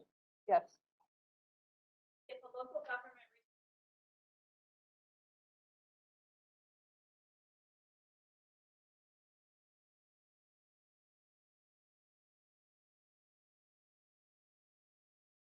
Trying to think of how this is different than the questions. So any direct appropriations from the pots of money that we're talking about would not automatically disqualify them from getting additional funding up to the caps that we've talked about earlier. If a community received direct appropriations from funds outside of what we talked about today, like maybe through commerce or somewhere else in the budget, that does not apply to any of this that we're talking about. And they would be eligible for the full 15 or 5 caps. If you have, so whoever asked the question, if they have a specific appropriation or budget item that they want to share, contact our staff and we can help make sure you understand what you're eligible. Okay. All right. So certifications, this is the last part of the application package. On the last page, there's 9 items, just read and complete. If it's not applicable, just put NA. So just make sure that those are all initialed. And there's a completeness checklist. You can use this as the basis for, like I said, having a QA/QC checklist outside of the application for everything. Just initial as you're putting together the application, and please make sure as you're initialing it that you actually physically see that sheet of paper. We did have one application that was incomplete, and they had signed that they had the document, and we could not find it. So please make sure that you're actually physically doing this as you're initialing. So then again, we've talked about 1 original and 1 copy. Please make the original a hard copy. And we talked about the signatures. We do accept the DocuSign. That's great. That's fine. Make sure that your e-copy is a USB, CD, or DVD. And just when you bind it, use something stronger, more robust than paper clips or the black clips that you put on, that you see here on your tables, because we don't want anything to just fall apart. Because remembering, we're probably going to get hundreds of these applications. I kid you not. I'm kind of scared to take bets on how many we'll get. But we're going to be getting a lot of these, and we don't want to have things come apart. Most people use 3-ring binders or DBC or something similar. So just use that. Now, I'm going to harp on this as I do every time about delivery. If you are Johnny on the spot jackrabbit, I'm going to get everything done 2 weeks ahead of time, and you have complete and utter confidence in your postal service. Does everyone have utter confidence in their postal service? I don't. They lost Christmas pictures one year for me. Then you are more than welcome to send it to our mail service center address. Because keep in mind that the mail service center address functions as our state government post office. You drop it off at your post office, it takes 2 to 3 days to get to the mail service center. This is why I'm saying only if you're well ahead of time. And then could take another week to get to us, if we get it. So I really strongly discourage that, but if you're willing to take a chance with the Postal Service, go right on ahead. If you're deadline oriented, how many deadline oriented people do we have here? Like, you do your best work when you're like coming down to, it's okay to say you're deadline oriented. I promise it is, because I'm very much that way. Please go ahead and courier it to us to our physical address, which is at 512 North Salisbury Street. It's in the application. That way you get a tracking number. You can check with FedEx or UPS or whoever your favorite carrier is to make sure it arrives. That is the way to do it. If you do have a question about if the package has come and gotten to us, just call us, shoot us an email. We'll gladly get back to you. If you are really deadline oriented, and I know we're going to have everyone, especially the consultants, are going to be burning a lot of midnight oil and bringing us a ton of applications. It's okay to hand deliver. Perfectly okay to hand deliver. We love hand deliveries because we get to see y'all. So please bring it to our office right here. Y'all know where it is since you're here. We'll be set up in the lobby. We've had security arrangement changes, I guess almost a year ago now, to where we have to take it in the lobby. We'll stamp it in for you. If you need a copy, we'll make sure you get a copy, like with the receipt. And a couple of things to remember is it has to be in on May 2nd at 5 p.m. to our offices. So make sure you allow enough time to get here from wherever you're leaving. And I know that if you're driving in from out of town, you may run into an accident. So if you knew you left in plenty of time to get here and there's an accident on 40 and you're stuck behind it, call us and let us know. I think most of y'all have my cell phone number. You're welcome to call me or welcome to shoot us an email. But please be aware of, if you're leaving your office at 4:45 and you know it's going to take 45 minutes to get here, oh, I'm leaving at 4:45, I'll be there by 5:30. I'm like, no. Please be here by 5. Because believe me when I say it's a really long day for us. By this point, we're ready to go home. So please make sure May 2nd, 5 p.m., everything's in the office. So I'll tend to seem so basic about harping on delivery methods, but it seems like every year what happens is someone FedExes something to the mail service center and it shows up 3 weeks later looking like a truck ran over it. Or if you mail something to our physical address, we don't know what happens to it. It just vanishes. So do be aware of that. So signatures, please make sure your authorized rep who's mentioned in that project resolution signs it. Very, very, very important. Again, put that on your QA/QC checklist. So any questions before we leave the application form? Yes. Yes, ma'am. Yes.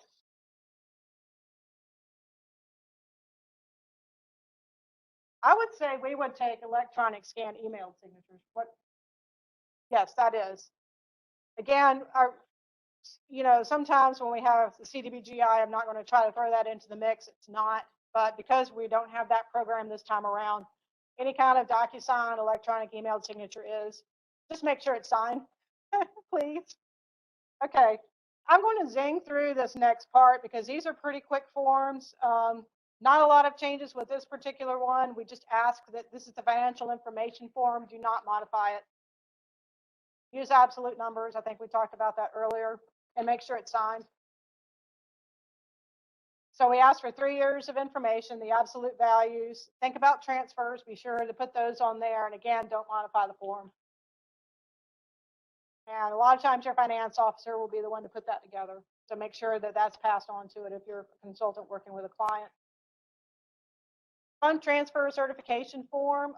This is something that we are required by statute to consider. So it's very important for ARPA funds too that this form gets completed. So make sure that you can fill it in and complete it. There is a listing of what's eligible. I'd say most of the time people either don't have this issue or they have eligible. I think very, very few times have we had that. Something to be aware of though is payment in lieu of taxes. It's squishy to me. I'm not an accountant. I'm not going to play out a position on this one. I usually, when someone has a question about pilot, I say, please contact the local government commission, because I think even they're squishy on it. I don't know if anyone else has anything to add, but it's very important to, you know, if there's a question about these kinds of transfers, to talk to the local government commission. And John, I think you want to add something. Sure. So this is an important one because this applies to the ARPA funds as well. So if you have transferred funds, that would make it so you can't certify this form. And it goes back to 2014. Your application is ineligible, not only for the SRF, but for the Additional American Rescue Plan Act funds. So if you have any uncertainty on this, start unwinding it now. So you can go back and work with your finance officer and your accountants and your auditor and unwind these costs. Either pay it back from who you transferred funds to, or just assure that you can document that those costs when you transferred funds were eligible and just, I can't read it from here, but it were reasonable expenses for your utility. If you can do that, and you can certify this, you're good to go. If you can't, then it's not eligible for ARPA. So it is potentially a big deal for you guys. Wanted to call that out. Yes, yes. Question.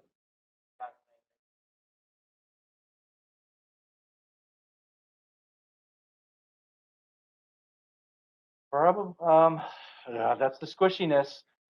We want it done, and we want it done so that you can certify this form and say you've not done these funds transfers. Yep. You do, depending on which community, where you're designated, you may have time for the fall. If you're in the other category, you don't have a lot of time to do this. Yep. My blunt example of this kind of issues where you may have where you can't certify is if you're transferring money out of your enterprise fund to say pay for a fire truck from your, it should be paid out of your general fund. That's kind of the blatant example I have of where you cannot certify this. So just I don't want you to sweat over this, but just be aware of it. And like I said, I am not an accountant. I'm not going to try to give you any kind of advice on that. So please contact the local government commission about what they deem to be a pilot. Okay, resolutions. We have a couple more resolutions than we normally have if you're a veteran of this. Project resolution is the big one. Make sure that you go ahead and you complete a project resolution for everything, you know, like regardless of what you're doing. You can see here on the slide, it says complete for all applications. So make sure that that project resolution is completed and signed and certified, and you've got your authorized rep and your project name there. If you are a distressed utility resolution, there is a resolution for you as a distressed utility or your client who is a distressed utility. And if they're partnering with someone who's non-distressed, you'll see on that file when you download it, there's also a resolution for that non-distressed partner if that's a situation where you may have one. If you are a non-viable utility and you're consolidating, there's also a resolution. So I don't want you to get kind of wrapped around the axle about these resolutions. The big one you need to remember is the project resolution, and then there are specific instances where the other ones are needed. So, do we have a question? Nope. Okay. All right. If you do need a template for the project or for any of these resolutions, those are available in 3 files. You'll see them online. Pull them down, whatever you need to do. Please make sure your resolutions are in your application package. That's really, really big. It has to come in with the application. Your rate sheets, please include your rate sheets, because what we're going to do is we're going to go back and we're going to calculate that utility rate, and we need to have that rate sheet to do so. If we don't have it, we cannot calculate it. We cannot give you credit. So please make sure you have that. We'll be doing an affordability criteria calculator demo later. So please make sure you include a copy of that or your calculations, because you can do it by hand if you want. It's just easier to do it with a calculator. And if you have the map for disadvantaged underserved, make sure you have that. And we'll look at that later too. All right, that's a lot, and I'm finished. I'm done talking. I think I got Matthew up next. Any other questions?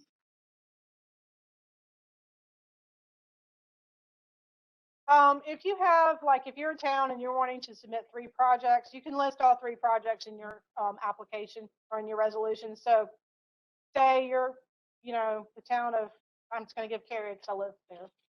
The town of Cary's got project A, project B, project C. They can do one resolution for all 3 projects. Just make sure you name all of your projects in that resolution. But, and also that resolution has to be in each package. Okay. All right. Well, I do believe we can. At 12, it's 12:10. How many of y'all are hungry? Okay, it's okay to say you're hungry. So we're going to go ahead and break then, and I think we've been doing what, hour and 15? So we're going to do hour and 15. We're going to throw 5 minutes on there, so we start back at 1:30. So WebExers, sorry you don't get to partake of all the restaurants around here. So I'm going to go ahead and pause it. So we will see you guys back here at 1:30. For those of you who are still here, wait. We are recording. Okay.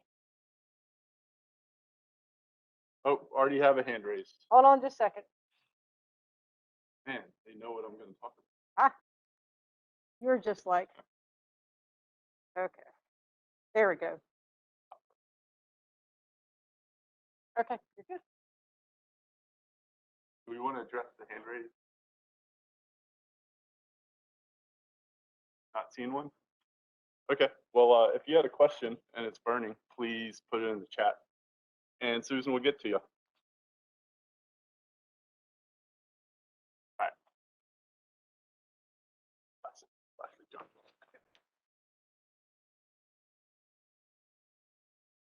A couple more folks just strolled in from lunch, so give them a sec here. Okay, so the recent budget changed some of the limits in the study grant availabilities, and that's what this slide is talking about. Just going to kind of provide the new context based on these limits. You know, all the discussion today talking about ARPA, but obviously there are different pots of funds that ARPA is entering into. So the distressed utilities, want to just reiterate, $15 million, including your budget allocation, your earmark. Training grants, $2,000 per distressed utility, again, over that 2-year biennium. Should have another point on here for the $5 million for the other pool, the non-distressed. And then outside of those pots of funds and those limits, there's an additional $400,000 limit per recipient over the next 2 years, starting with this spring 2021 round, first time we're actually putting out ARPA funds, or sorry, the fall 2021 round, just awarded it. We had just awarded that February 9th. So that's basically the first time that this 2-year fiscal biennium is taking into effect. So if you've received an AIA in the past, you're basically starting at 0 with how much you can request for study grants, okay? And this does not just encompass asset inventory and assessment grants. It includes merger regionalization grants, these pre-construction planning grants that we've talked about a little bit. And then, as I mentioned earlier, any application you are submitting can include a rate study and training grant in that. So not just in an AIA or MRF grant, or even in a pre-construction planning grant. If you're applying for a construction project and you're on the distress list and you need to do a rate study, you need to do training, you can include that in your budget there as well. Again, those rate studies, training amounts go into that $400,000 per applicant for every 2 years or for the next 2 years. So basically the whole suite of studies and training can be accommodated by this $400,000 limit. Could have a $300,000 drinking water AIA and a $100,000 drinking water MRF, and boom, there's your $400,000. So really, any way you can break that up is will be considered eligible. So we'll get into the asset inventory and assessment grants here first. You've been through our program before. this will be quite familiar to you. Show of hands in the room, who has never applied for an AIA through DWI before? Okay, excellent, excellent. So I'll make sure that kind of touch on the specifics, the nuances for how some of these points play out. So taking a step back a little bit, statutorily, an asset inventory and assessment grant must include inventory of some collection part of your system, as well as assessing the condition of that inventory infrastructure. That is those are the two required components. Other activities should be included in your AIA study. Obviously, mapping, identifying the location, building a GIS database is certainly eligible. The risk analysis to determine critical components, we certainly want to see that, especially in the condition assessment. Broadly, just determining all of the condition of all your components you have. And then further into that, providing the cost of service for your system, establishing capital and O&M costs, capital being, your big ticket rehab replacement, expansion, if that's what is needed for your planning horizon. And then of course an O&M program, hopefully it's more than just a list of things you need to tinker with every now and then. And then obviously, once you have that information, it should feed and inform a prioritized list of capital projects, which then can be put into a realistic capital improvement plan. We're looking at a 10-year horizon here for all of this, so please keep that in consideration. So we've talked about just kind of the general items that an AIA could contain, whether you're distressed or not distressed or at risk, right there in the middle. But for distressed systems particularly, you must include these items, or at least in your application mention that you've already completed some of these items. And again, this is statutory requirement here. So same list of, was it 6 items that you saw on the previous slide, but then it adds that conducting a rate study. Now we have it in here in the AIA. It makes sense that if you are doing a complete assessment and inventory of your system, you know what all you have, now you're figuring out how to pay for it, that's a good time to do a rate study. That you can factor all that information in. But you could also include it in a rate study in an MRF grant. Or if you are going straight to construction and you want to start chipping at those studies that is required of you as a distress system, then again, you can include that in those other applications as well. But we just put it in here since for most of y'all, it makes sense to figure out what you have, figure out how well it's working, and then figure out next how to pay for that ongoing. And again, if you've completed any of these items in the last 5 years, let us know in the application. Application components, similar to all of our other programs. The application 6-pager form, again, we want to use the budget 8B for study grants in this case. Don't have an example in the slides for how to do that, but just a general list of the major tasks. And then if you're including rate study, have a line item for rate study. If you're including training, add a line item for training. But it can be just on the budget form, it can just kind of be big picture, big ticket task items. And then we'll eventually need to see that more cost broken out or a better breakdown of a budget once we get into the actual award phase for the grant. But the unique piece of the asset inventory assessment grant is the narrative question and responses, which we will dive into shortly. So real quick, here is the priority rating system for the asset inventory and assessment grant. You don't have to submit this with your application. Every question that you answer in the narrative will feed into one of these point items. Just broadly for category 2 system management, typically high scores are achieved by showing that you have good internal controls, you have a team that knows what they're doing and can work together, and then also showing a good connection between the activities in this grant of actually figuring out where your assets are, what their condition is, and then those steps and decisions that are taken in order to lead to a capital improvement plan. If you can document that in your system management discussion and you can document it well, then you'll typically get a pretty high amount of points for that. And then the affordability criteria, last little bit here, same across all of our programs, just maybe weighted a little bit differently depending on the intent of the grant. You can see that there's 0, 1, or 2 points for monthly utility rate, and that is the new combined monthly utility rate. So we look at kind of the equivalent water and sewer combined bill. So if you just have water, we'll use a conversion factor to equate it to the folks who have both water and sewer. If you have both water and sewer, then we're just going to add up your bill. So that was just a quick rundown of this. So we'll get into the questions and briefly go over how to answer them and some things to avoid. So again, mentioned that AIA grant's a little unique. It's a question, narrative, and response. There are 8 questions. We ask you to answer each question in totality and then move to the next question. Try not to make it just a long form narrative. While it may read nice and look pretty, we are state employees. We need it laid out right in front of us, okay? So we take no offense to that.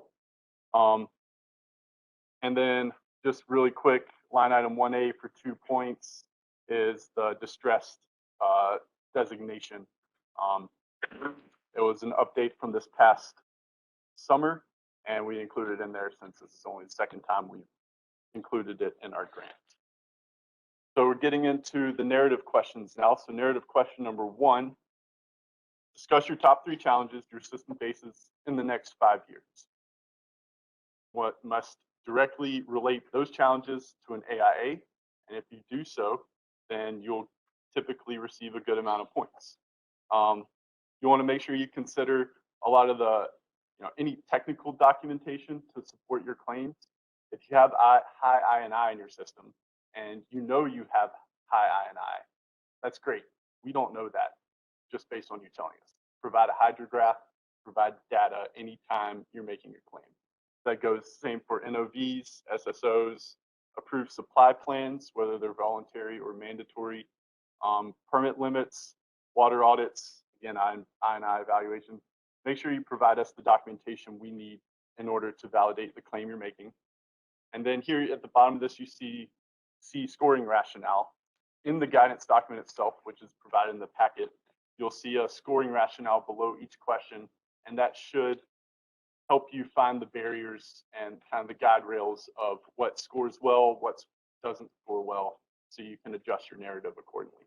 And that's available for each of these narrative questions. The narrative question number 2, again, feeds into the project benefit points. We want to know any completed or ongoing asset management or capital improvement planning that your utility has been performing. Discuss any examples of changes in practice, which is always a good thing. You went from a decreasing rate or decreasing block rate schedule to an increasing block. Tell us why. It's great that you did that, but help us figure out and see those decisions that went into that change in practice. Discuss any realized benefits, and make them actual benefits, not just so we feel better about our system, but we were able to determine that this pump station was going to fail, and therefore we replaced it. Something that was actionable. And anytime you're providing a past asset management plan or something that's voluminous in paper weight or paper volume, submit it to us electronically, and we'll certainly use it in our assessment of your application.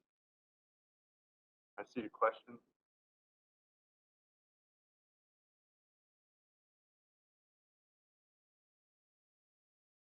I left my crystal ball in my office, so I have no clue. It's impossible to tell. We don't know what future budgets will look like.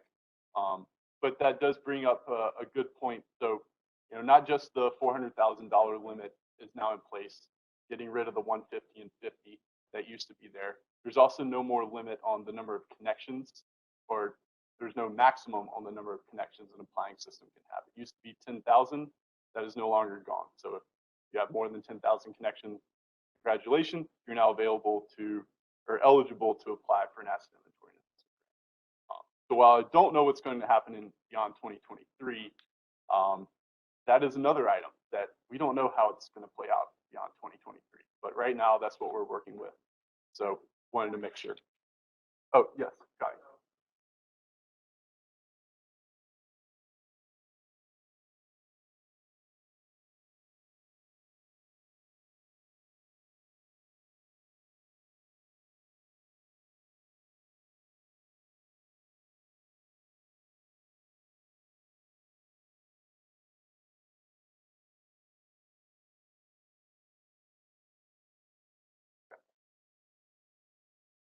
Yeah. So absolutely. So Shadi just mentioned from the back of the room that if, we'll expect to continue operating as we are now in this new environment moving forward.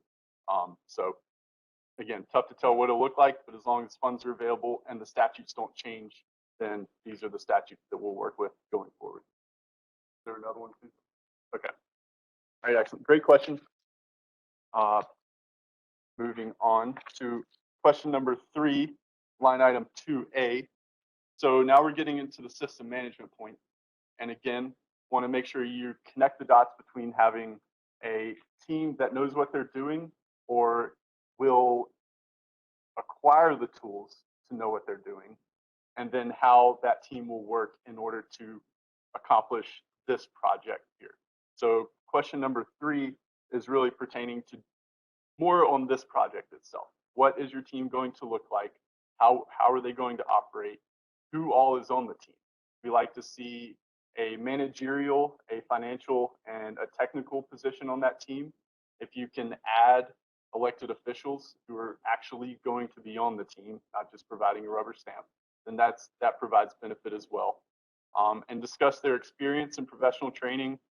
If you need, again, to acquire additional skills and capabilities, partnering externally is completely valid, but make sure you are explicit in how that relationship will be moving forward. We don't expect everyone to be able to do everything on your own, so we allow some external partners to not necessarily bring down the points or to show that you don't have the capacity as a system, but to really show that you're willing to go and do what is necessary to get your customers the service that they require. And then also looking, external partners, think of that long-term partnering.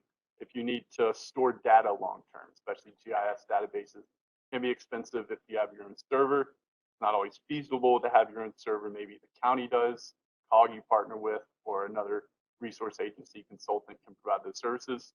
Let us know what you're considering for that long-term partnership.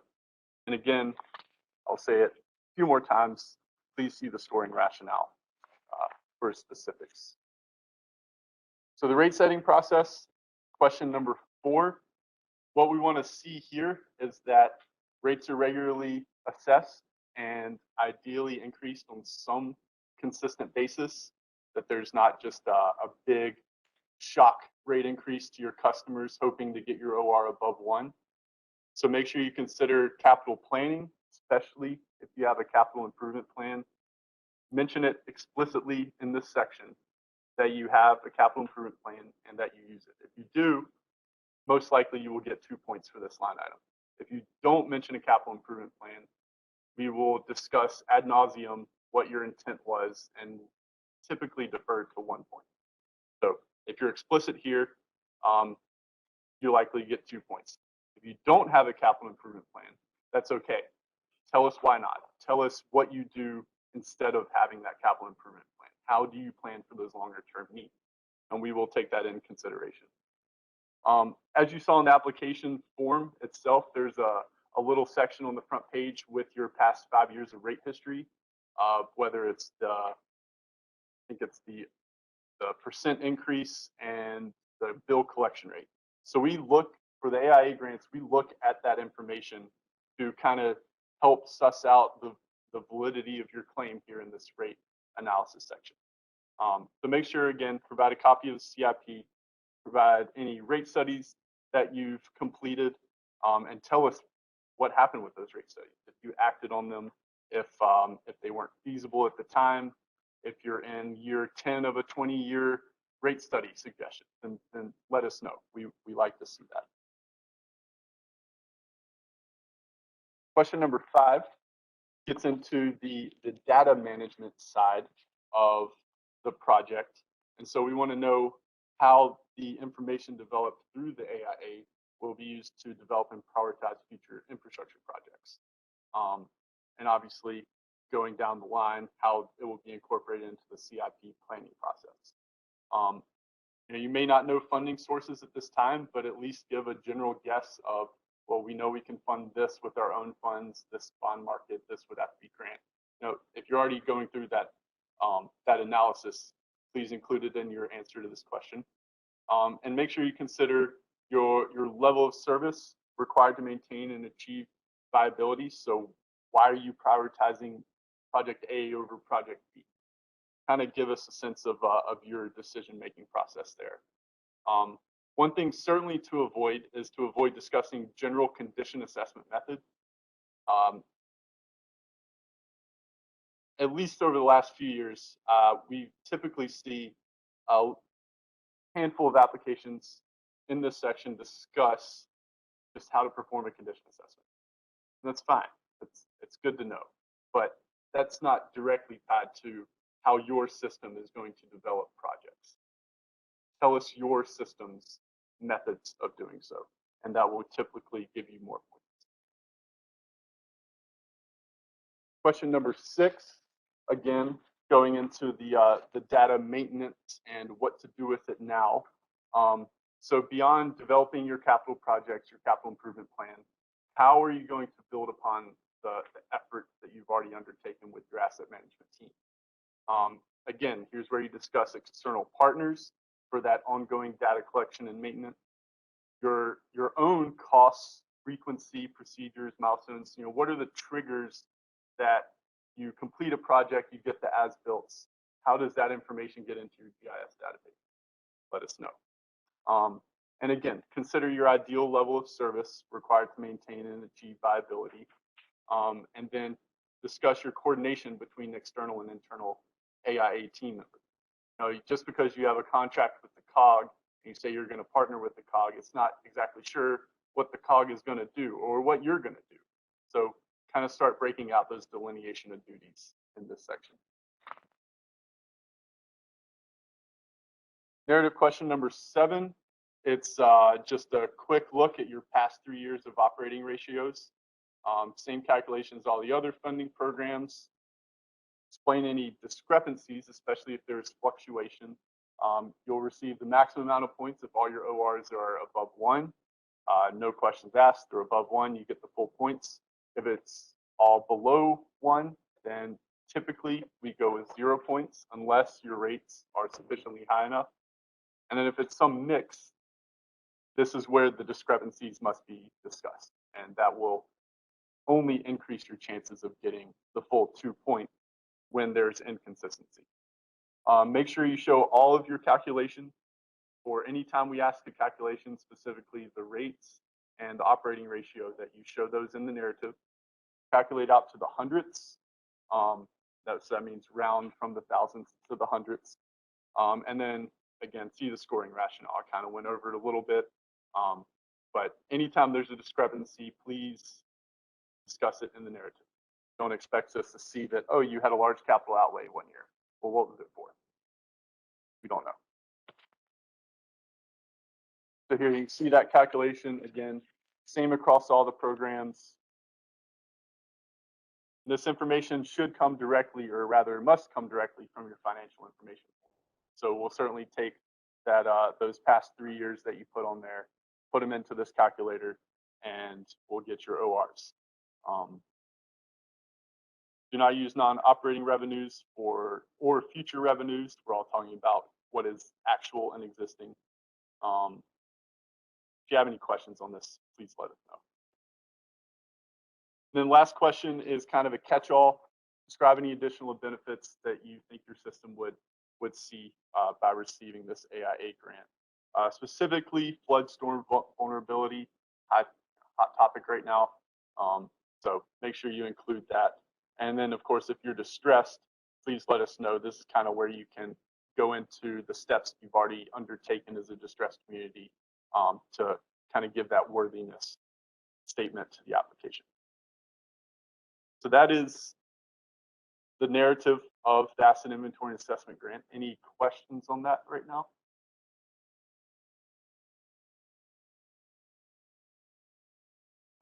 Funding, we'll wait on that. We'll wait after I wrap up the AIAs. So affordability, again, showed you or mentioned the new limits that we have. We made this change for the fall round, obviously still in effect. So we have the new rates the combined rate.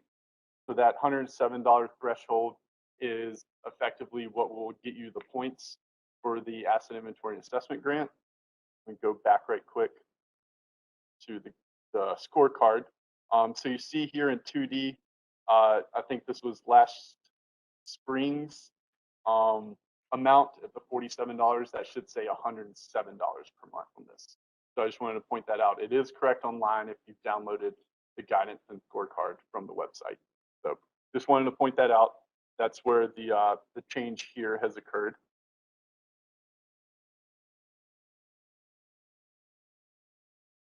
Again, please make sure you provide your rate sheets. If you have both water and sewer and they're on separate rate sheets, please provide both rate sheets. If you only have one, just provide that one, of course, and then we'll use this conversion factor for single system utilities. As always, use the lowest residential in town rate and show your calculation. If it's unclear in the application what your rate is, if you have two amounts, we'll defer to the lower one. So be consistent. Line item 3B, local government unit indicators, same across all of our programs. The only difference here is that this does not play into the grant eligibility. All AIA grants are grants, all MRF grants are grants. So this just plays into how many points you get for that program. And then here you can see the recent 2020 LGU indicators across North Carolina. All right, last slide here on the asset inventory and assessment grant. I feel like I've been moving pretty quickly. Not really. lot to cover here. So once SWIA grants their approval of your application, we'll issue the letter of intent to fund. You'll have 1 month from that date to submit a preliminary scope and budget, including a timeline. Once we've provided some comments, gotten some clarification, and we're good with the scope. Again, if you're a distress system, there are things you must do. If you're non-distress system, make sure your scope matches what you had in the application. That's certainly one check we'll make. But once it's all good, we'll issue the actual grant agreement, countersign it, return it to us with the first reimbursement request, and we can start dispersing funds.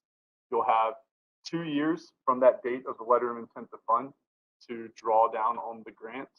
And then once we get to that 95% threshold of dispersed funds, we will request the deliverable, which should be the report itself, an executive summary, which can just be taken out of the report, and then the either certified minutes or a resolution saying that the report had been presented to your governing board.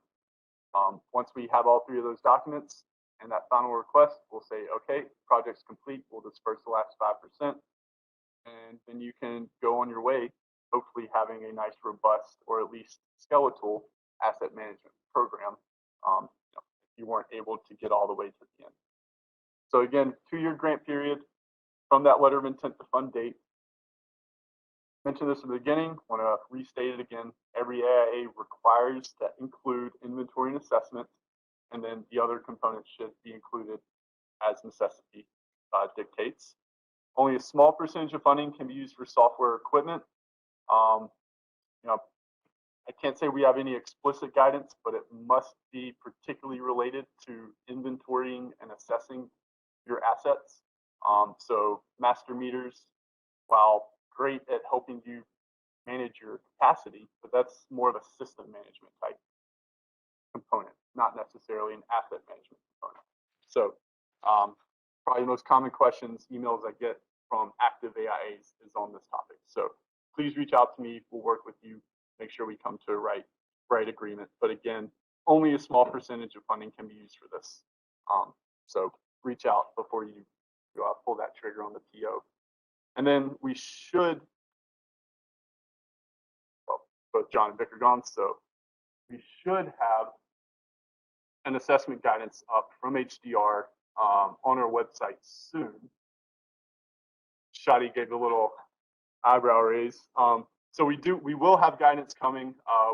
Kristen Furtenbaugh and I worked hard on it over the last few months with HDR, and it should be available again, if you're a consultant, you probably already know what to do for a condition assessment, but really it's to help those consultants who don't know, but also for your systems, so you can get a sense of all the activities that would meet the EPA's definition of an asset management plan, which is a little bit different, but it's it effectively covers the same goals. So that's a not very brief overview of the asset inventory and assessment grant. Are there any questions before we move on to the merger regionalization? All right, perfect. Let's do them.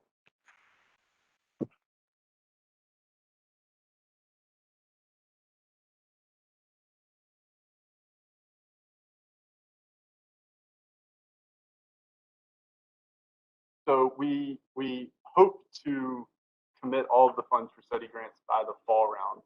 So no, all the funds will not be made available for the spring round for study grants. You know, I think John mentioned we want to do about half. So that way we have half now, half in the fall. I would say that's pretty typical for what our program is. So not expecting to have them available beyond the fall 2022 round, unless we can't commit the funds. And then we'll of course try to, we'll make them available in the next funding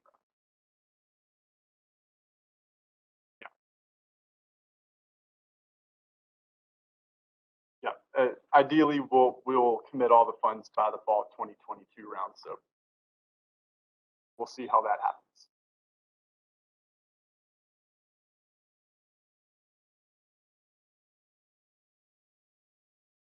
Correct. The 150. The question was, does the $150,000 and $50,000 limits still apply to AIA and MRF? And no, they do not. They've been superseded by the $400,000 limits from the budget bill. So right here, and it can be again a combination of AIA, MRF, rate study, training grants, and pre-construction grants, and whatever value, just totaling up to $400,000.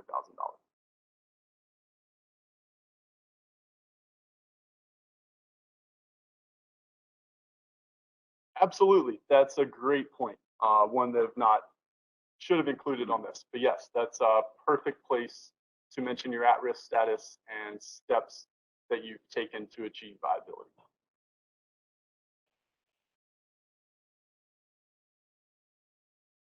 For the spring 2022 round, great question. This is something that's not in the slides. The match is no longer required, okay, for the spring 2022 round of AIA grants and moving forward.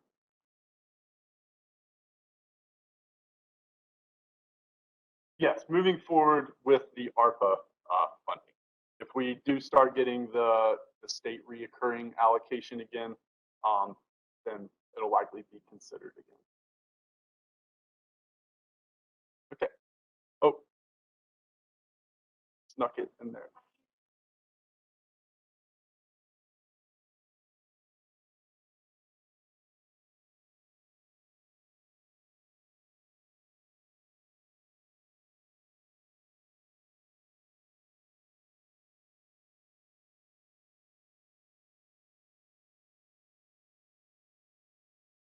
Yeah, you should cover this one. Know when I've gone out of my lane. I don't think this is my lane. Thanks for the question. John is not here right now to answer that, so I'll take a crack at it. Both apply.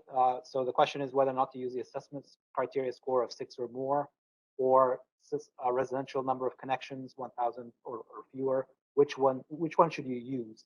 The answer is whichever one gets you that at-risk classification. So if you score 6 points or more in assessment score and 3 out of the 5 LGU indicators are met, great, use that.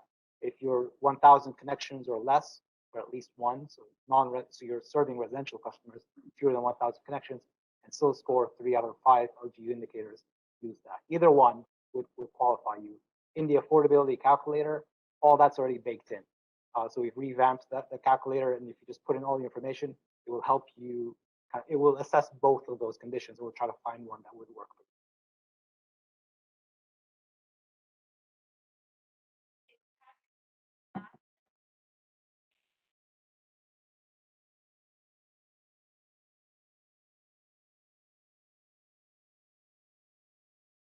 So the question was, if you've already had your system mapped and surveyed, can GIS training be an eligible training grant activity for your employees?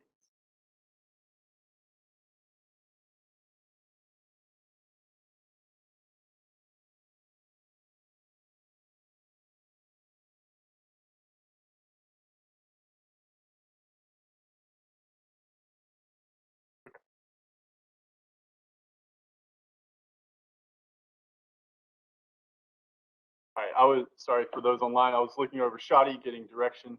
So the question again, if you've already mapped and surveyed your system and want to train your staff on GIS database and activities, is that an eligible training cost? The answer is yes, if that is in conjunction to, say, an AIA that is performing that GIS. So the training is eligible if it relates to the project that it's being attached to. If that makes sense. Value's nodding his head. I think I said that correctly. Does that make sense to everyone? So if you're doing a construction project and need some specific training, have the training grant. If you're doing an AIA, need specific training, complete the AIA, include the training there. All right, that was a great question. Thank you for that one. Okay, seeing no further questions on the asset inventory and assessment grants, we shall go to the merger regionalization feasibility study grants. So North Carolina General Statute 159G20 set up the merger regionalization grant, obviously morphed into something much bigger than that now. But originally, merger meant partial or complete consolidation, 2 or more utilities, and it's looking across organizational, financial, and operations. So the entire kit and caboodle, or just partial. You may just merge the organizational, or just merge the financial or the operation. So again, it's partial or complete. And then regionalization really feeds into more just the physical assets, the interconnection, regional treatment, regional supply, collection, et cetera. Want to make a note here that public and private not-for-profit systems are eligible as applicants and partners for these grants. The statute allows it. Can't say we've had too many private systems come through before, but they are certainly eligible, and we encourage any system to look at any potential partner. No reason not to. So application components, similar, same, even, especially through the first 6 points through the narrative. Again, there's a narrative. We like discussions here. But then the important piece for the MRF grant are the letters or resolutions of potential partners. We have some language in our guidance that commits all partners to participating in the study to the extent necessary to complete the study, but it does not bind anyone to act on the study's recommendation. Purely a commitment to work in the context of the study together, but we want that commitment, and statutorily that commitment must be there. So that's one of the key pieces of this grant. If you don't submit that with your application in its own letter form, or again on its own resolution, then this application will be considered incomplete. So here's the priority rating system for the merger regionalization study. So project benefits gets into kind of your system makeup, maybe current challenges that are ongoing, and then kind of your geographic proximity.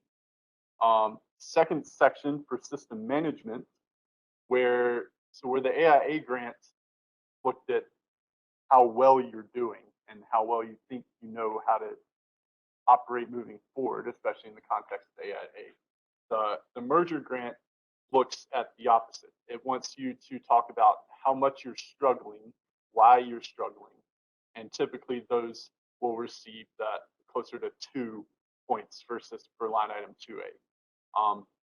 But getting further down, affordability, you can see that there's a lot higher emphasis on the affordability of your system to your customers.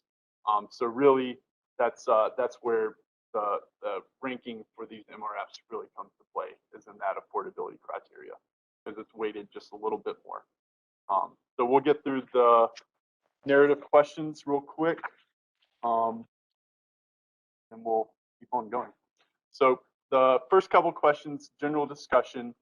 We want to get a sense of whether this type of study has ever been completed or even considered in the past. If so, how will the study differ? What were the previous recommendations? What happened with the study? Have you acted on part of it and now you're at another barrier and you need to take the next steps? Were any of the findings feasible? And it may be that they were not feasible, and so you want to investigate something different. Please let us know. And here's where, again, trying to tie it into the AIA kind of frame of reference is discussing the top 3 challenges. So why haven't you done this before? Or why are you doing this kind of study now? And then put that in the context of the challenges that you're facing. And again, we like to look at not just the technical, organizational, but also the financial challenges that your system has. Second piece is tying in the benefits of an MRF to those challenges that you mentioned. And again, make sure you consider, in this section particularly, an equal weight, the technical, operational obstacles, organizational issues, and any financial limitations, which can be many ways that they can come up across your system. So now feeding into the points, we've set up that background information of why the study is being applied for, what challenges you see in your system, and how an MRF could benefit or alter those challenges. So first, line item 1A, compliance history. We want to know any environmental protection, public health issues, particularly impaired watersheds, contaminated sources, failing infrastructure. This is really where you want to discuss your technical challenge or technical challenges as far as achieving viability operationally. Make sure you provide, again, with all of our programs, if you make a claim, you have an NOV or supporting documentation, please provide that supporting documentation. Our threshold, again, across all of our programs for that documentation is 5 years. And if you've addressed any of those enforcement actions, please let us know how you did so. If you've not addressed them, tell us why you've not addressed them. Or maybe they're so recent, it may be self-evident.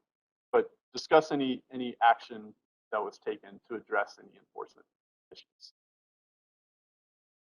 Line item 1B is a 2-piece question.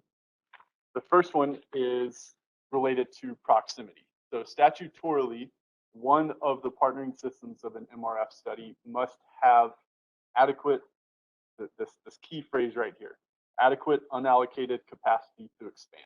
So make that confirming, that positive statement that one of the partnering systems does meet this goal, and then provide a map showing where the 2 systems are. If you have general idea of maybe where some potential interconnection points could be, make a note of that on the map.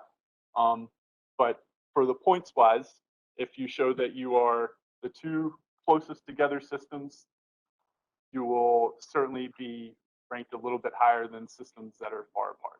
We want to make sure that we're looking at regional, local solutions if anything comes out of the study. Then the second piece of line item 1B is past collaboration. We want to know any previous or ongoing collaborative efforts among the applicant and partnering systems. And that can be beyond just your water and sewer utility. If you share resources for policing, stormwater, anything that shows that within your local government units, there's a willingness to collaborate and partner with someone else. And if that partner happens to be the person or the group participating in the study with you, then you're going to see some extra benefit there. So hopefully you can see that if you're the closest 2 systems, you are, and you have a past of having worked together, you'll get the most amount of points for this line item. So getting into line item 2A, size and capabilities. So here we want to know pretty much how big, how small is the staff that operates your local government unit's utility. Mention, discuss staff's duties, experience, professional certifications, internal control policies, especially when it comes to billing and work orders. We want to know if there are systems in place to make sure that's handled correctly. Any management or operational contracts with third parties. Let us know if you're not the ones who are actually performing and doing the ORC work yourself. Let us know if you're contracting that out. And here, we've talked about the technical, the operational in section 1. Well, here's where you really think about the human and financial part of your system for these system management questions. So the second piece of line item 2A effectively is capability. The EPA likes to use the term capacity, but that can get confusing since you work in an environment of capacity. So I like to use the word capabilities. This means the same thing. How are you able to achieve your level of service that you're desiring for your customer? Talk about existing asset management, capital planning, short and long-term trade-offs. Kind of mentioned that a little bit in asset inventory assessment. What decisions are being made when a decision has to be made? What is dictating, kind of driving and informing those decisions? Any existing policies, internal controls, and again, this is the focus on the organizational, managerial, financial aspects of your system. Line item 2B, straightforward, distress designation.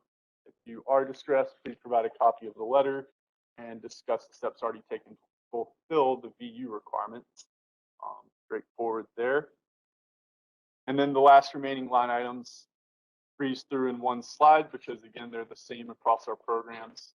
Yes, only difference, we look at just 1 year of operating ratio for line item 2C. And it is, if it's below 1, you get the point. If it's above 1, you don't get the point. It's quite cut and dry there. Current monthly utility rate, again, using that combined effective rate nowadays. And then line item 3B, same information as other programs, but again, just weighted a little more for the MRF grant. So lastly, going through the funded projects, similar timeline, 2 years, receive your letter of intent to fund, 1 month for that preliminary scope. Receive the grant agreement, we'll go through reimbursements, 95% threshold. We request the deliverable. Deliverable, again, being the report, the executive summary, and either certified minutes or resolution saying that it was presented to your governing body. We'll make sure that the deliverable includes alternatives evaluation, what those alternatives were, an analysis of each alternative, and then specifically conclusions, because again, this is not binding study. No one has to act on anything that is discovered. But we want to see that there are conclusions, whether more investigation is needed, whether certain alternatives are most feasible and seem to be the next path forward. Let us know what is decided from the results of the study. And then once we say, okay, looks good, we'll release that last little 5% of funds or whatever that last amount is to get to 100%.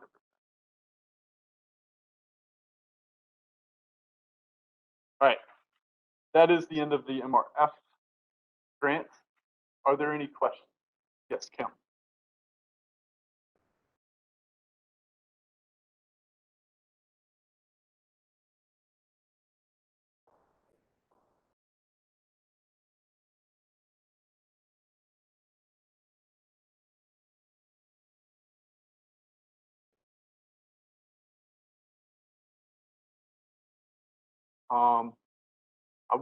So the question is, if two systems, one applies for an MRF and the partner applies for the rate study.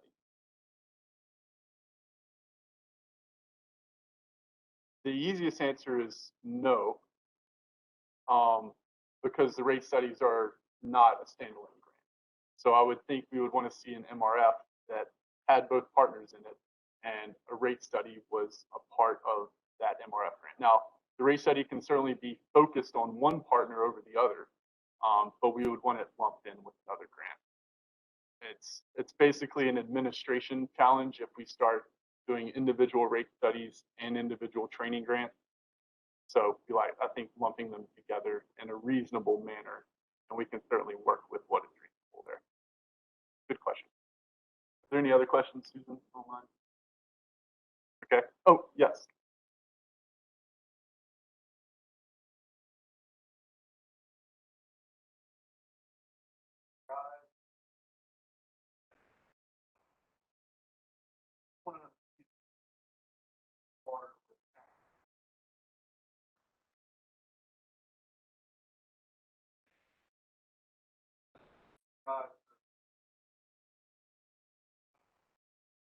Yes.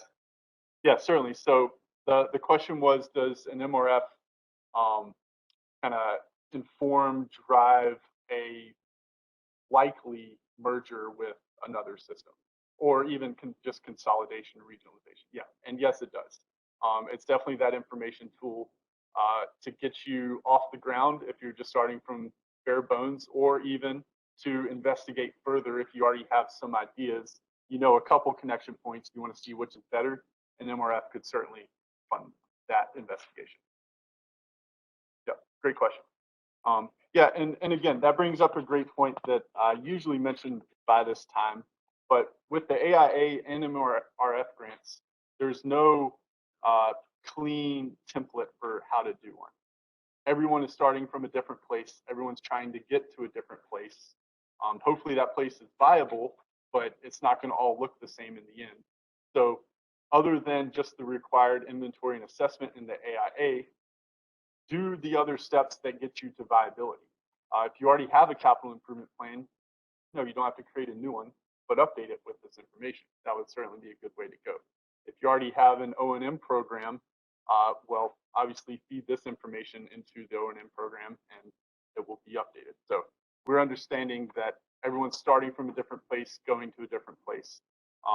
So there's no prescription exactly on what must be done with any of these grants. All right, I think we're good here. And we'll see how well we do. I think I am continuing with the Viable Utility Program. Does anyone need a break before we dive into this? All right, we are going to take a we'll say an 8-minute break. We'll be back at 2:31, and we'll start going over Viable Utility Reserve at 2:31. All right, so I had a question come in over the break. Is funding available for a standalone rate study? The answer is no, unless you've completed an MRF in the last 5 years. Oh, microphone. In case I was covering the microphone and you couldn't hear me, so I was definitely covering the microphone. Are standalone rate studies available for funding? The answer is no. We want it to be grouped in with another either construction application or other study grant application. If you're a distressed system or even a non-distressed system and you've completed everything else in the last 5 years, I wouldn't see why not. But I would say it's probably unlikely that you've completed an AIA and MRF and the other steps that are statutorily required before you get to the rate study. So the short and long of that is no, I would say. I would like Shadi to give me a thumbs up, but he is not here. So we will certainly follow up if there's any different guidance than that. But that's how we're operating at this point. So the Viable Utility Reserve. Normally Vic D'Amato would be presenting this, but today you have me. Okay, the Viable Utility Program. Legislation signed into law in July 2020. The goal is to foster the viability of water and wastewater operations across North Carolina by identifying distressed LGUs and then providing a process to lead to viability. It formalizes the State Water Infrastructure Authority and the local government commission's partnership. SWIA providing a lot of the technical oversight. LGC, obviously, providing the financial oversight. The Valuable Utility Reserve was created. There was an initial injection of $9 million, non-recurring, but then, of course, ARPA came along and provided us with a lot more funding in the 2021 state budget.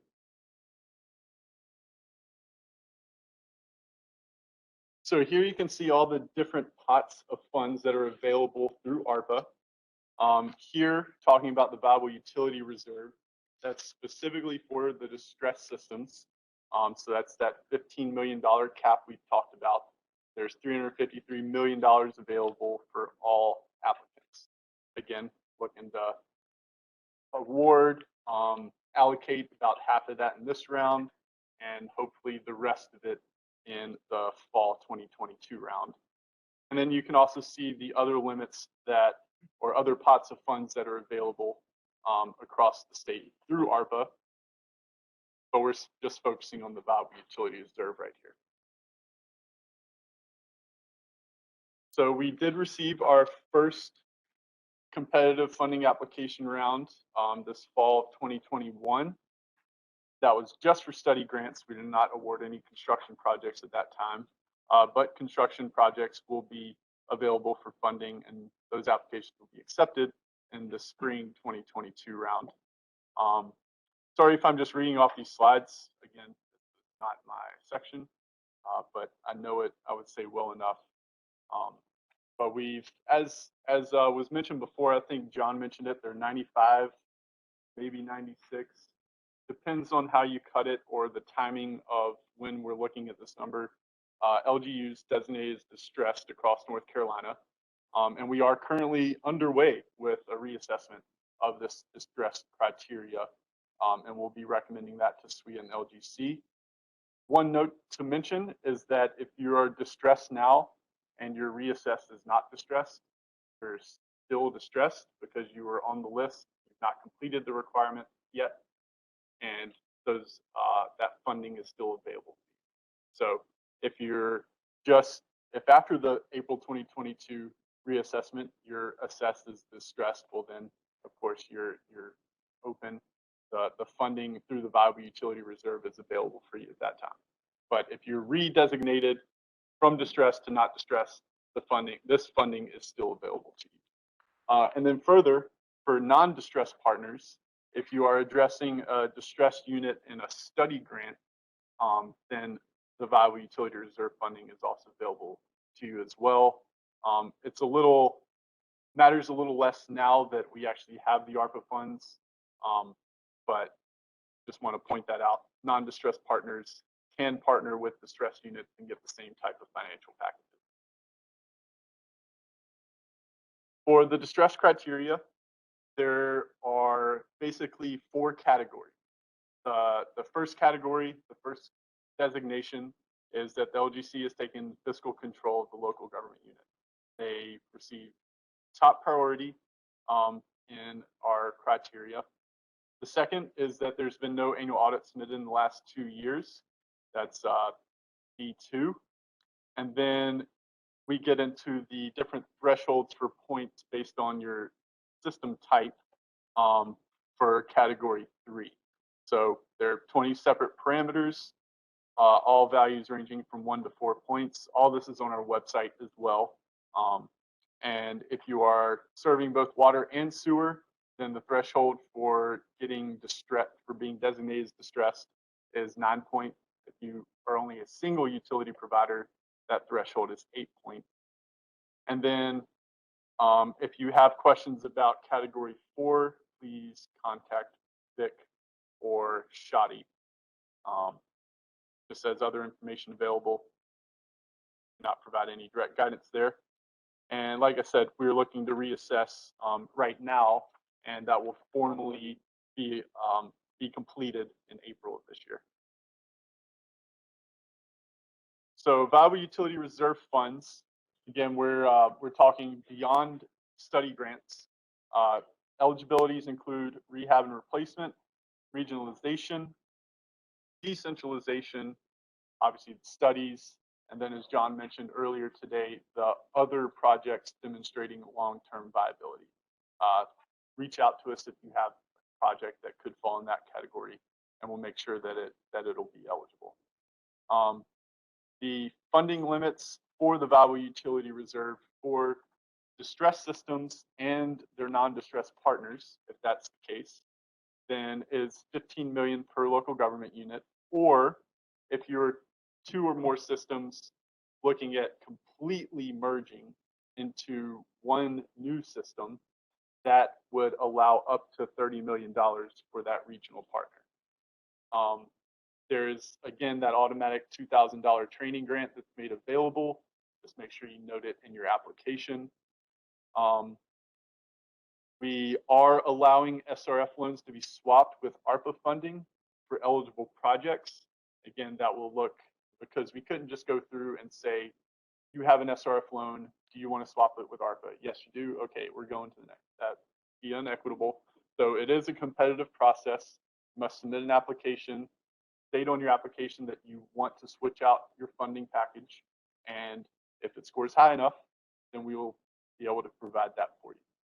But again, that is a competitive process. And then lastly, SRF loans and principal forgiveness, which is the federal program.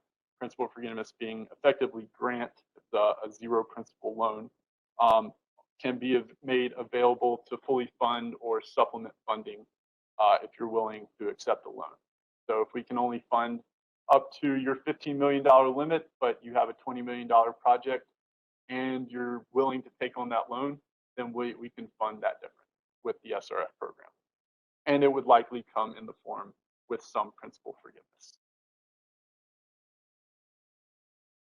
So for the spring 2022 funding round, mentioned a couple of times, but for all of our programs, applications are due May 2nd, 2022. We will be using the SRF and SRP priority rating systems. And here it says VUR priority rating system.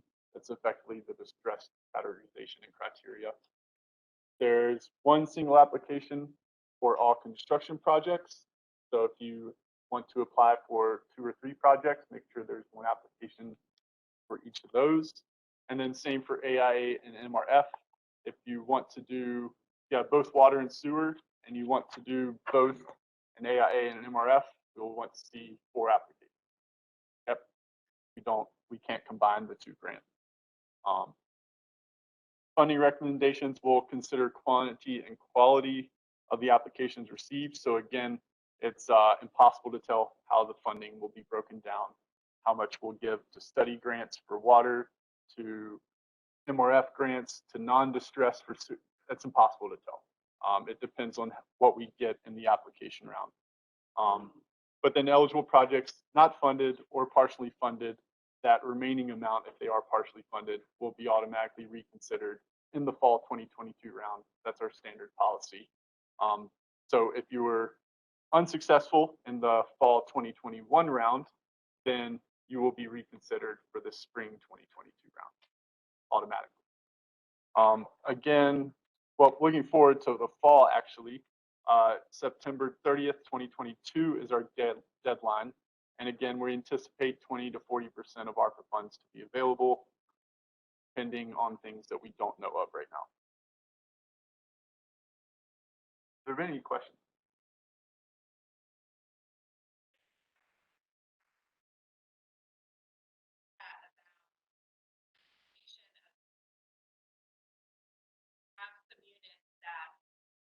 Initially scored above the distress threshold get officially designated as distress based on the hold is not an distress has no status. But the answer is generally is going to be yes if the unit scored high enough to consider distress and didn't get designated yet, then they probably are going to set at risk. Unless there was some other situation. For example, there were some units that met the criteria, we later realized they don't. That actually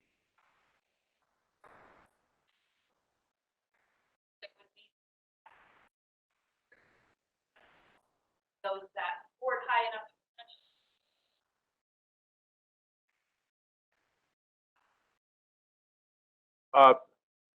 Sorry, Monica. Susan was speaking a little far away from the mic. So the question effectively, I think it was in the chat, but what's the implication of the on hold status? So the at-risk designation is not necessarily an official designation. It's one that you kind of self-determine. So if you're on hold, you can go through our affordability calculator, which we will be going through today. Didn't want to burst Jennifer's bubble there, but we will be running through the affordability calculator a little bit later today. So you can do this self-assessment. But if you're on hold, when you do that self-assessment, you'll likely fall into that at-risk category. And so that makes you eligible for the at-risk fund. But generally, because the on hold designation does not mean you're distressed, if you don't go through that at-risk assessment, then you would just be subject or allowed rather to apply for the $5 million limit, that other designation. So the at-risk is a self-assessment. Perform it via the affordability calculator, which we'll do in a little bit here. And then that will tell you which pot of funds you'll be made available for. It seemed like there was a follow-up.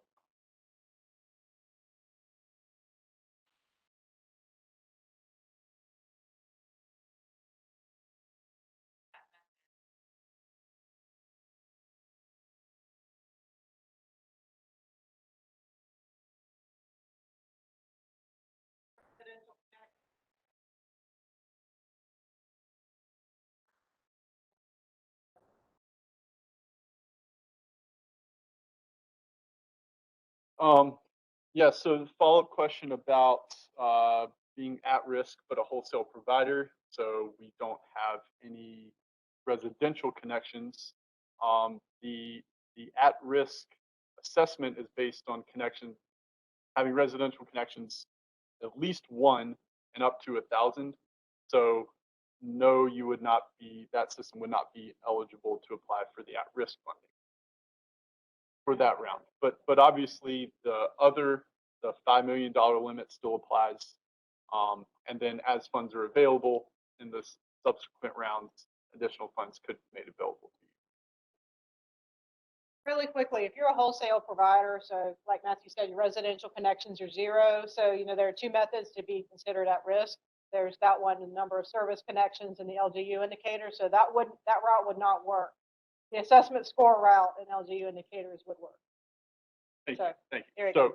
yeah, for the at-risk assessment, and Shadi mentioned that before, you either look at your assessment score and LGU indicators or your number of connections and LGU indicators, and use the one that will help you get that at-risk status.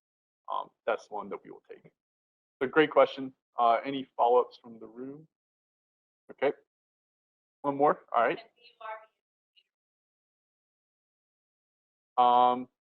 Yes, it's an eligible rehab and replacement activity.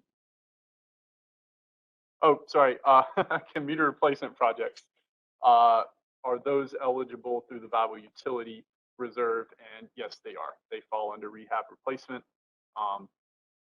Great use of funds. There was another one. Wait, I just see them pop up and then disappear. Okay. All right, excellent.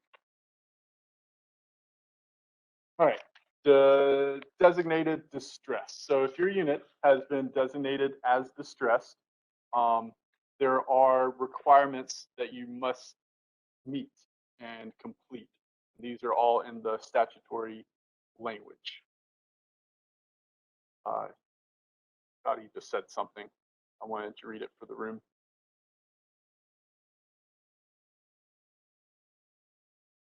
But I can't find the chat. So, oh.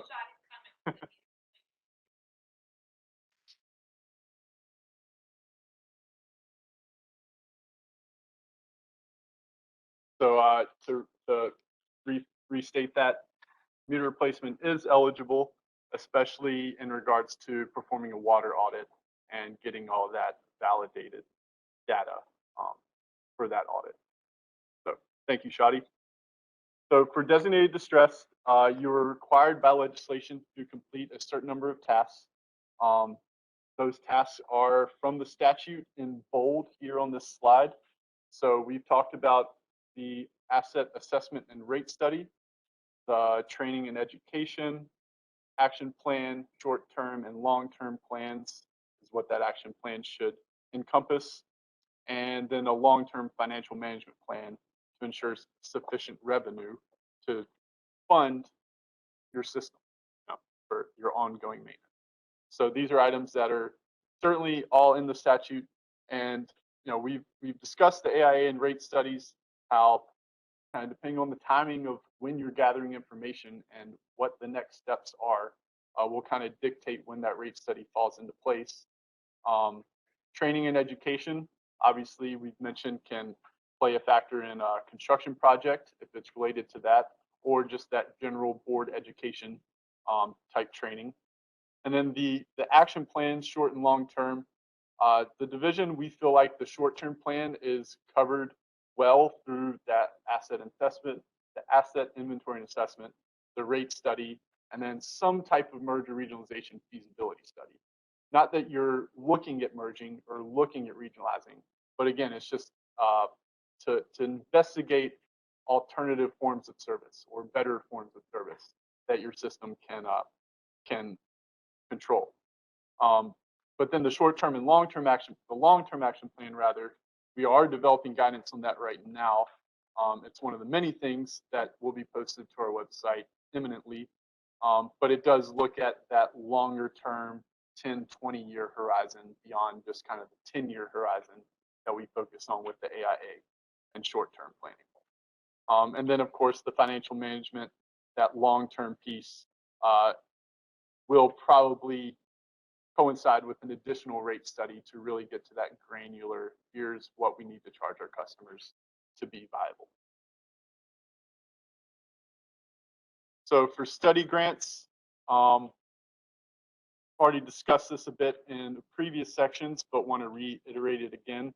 So what is required for designated units, for those who are distressed, is that you either confirm that this has already been completed, again, within the last 5 years, or how this grant can further the results of a previous AIA activity. Again, creating a CIP from some base assessment data or from a rough list of projects. You want to actually get them estimated, timed out, start planning those funding sources. And then for non-designated systems, you can apply for an MRF to look at those components, hopefully being informed by an AIA that would lead to that regional solution. So we're not going to fund a non-designated system to do an AIA of their entire system as a part of looking at merging with another system.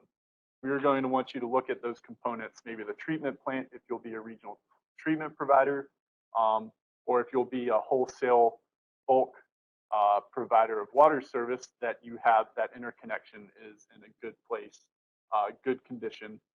So it'll be relevant and pertinent to those items that are only affected by potential regionalized activity. Non-designated units should apply for both. I'm sorry, let me read this.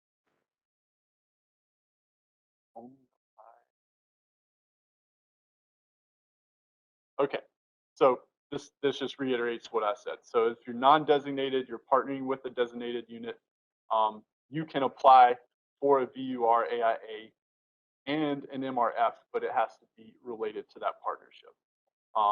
Again, non-designated units can still apply for your normal AIA activity for your own system, but it wouldn't necessarily be included in that bigger, broader regional package.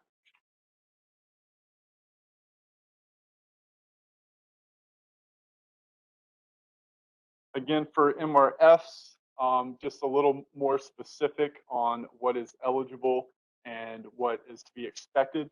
So an MRF study does not have to include any physical infrastructure interconnection, but if that's a potential alternative, then of course it should be in there. Again, we want to look at all reasonable alternatives to make that feasibility determination. We expect resource or regional cooperation.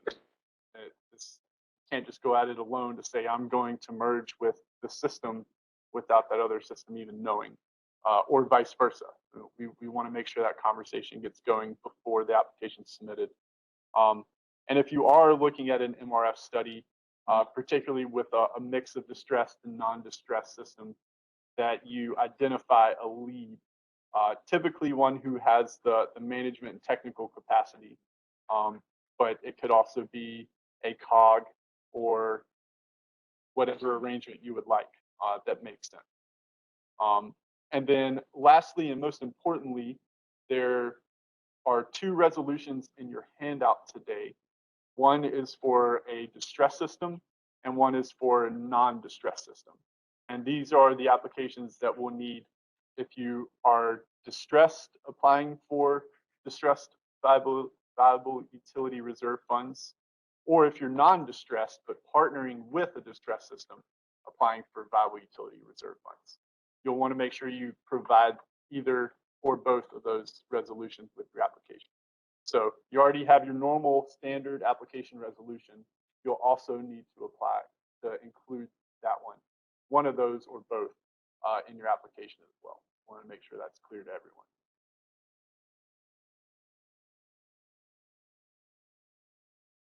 Okay, I've had some side conversations about this, but here's generally how we are prioritizing projects.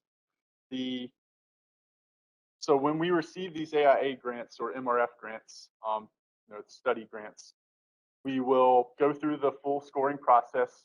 We'll look at your narrative, assign points, and then if you're distressed, you're basically skipping that process altogether. You'll move to the top of the list. If you're D1 under control of the local government commission, you'll receive the highest priority. The scores from the application will be used to kind of play into the tiebreaker within each designation. The next, obviously after 1, you'll have 2, 3, and 4 for the distress designations. And then beyond that, we will be looking at the actual assessment score, where if you are not a D1, but you score above a 13, you'll be listed above those who are not D1 and scoring lower than 13. Pretty straightforward there. And then obviously if funding is limited and we have to provide funding within a sub designation, then we have a few SWIA approved kind of tiebreakers that just provide a little more granularity, a little more focus on some of the items that the local government commission wanted to impart. That's some insights there. For the application instructions, make sure that on the application this is for program objectives, not even talking about the application. We are assisting distressed units. We want to make sure that there's engagement, commitment, and accountability on the local government level. As state employees, we definitely are trying to administer the funds in a quick manner and in a reasonable manner, but it's by no means a one-way street. I certainly take pride in getting feedback, input from people outside of our office. So if you ever have, we want to work with you, is what I'm trying to say. And so we want to make sure that this whole process, while it can be contentious and challenging, that it is a full effort. I wake up with night sweat about this stuff sometimes. I think that means that I'm committed. We want to make sure that there are actual efforts and projects to transition distressed units into viable units. MRF funding requests should address the reasons for distress designation. May not come up in the AIA grant, but obviously an MRF really looks at that bigger picture of viability to make sure you mentioned your reasons for being designated as distressed in there. And then, as we said before, integrating the MRF, AIA, and rate study kind of process, we want to make sure that all this information is feeding into that long-term action plan that if you are distressed, you will have to develop and get on the record.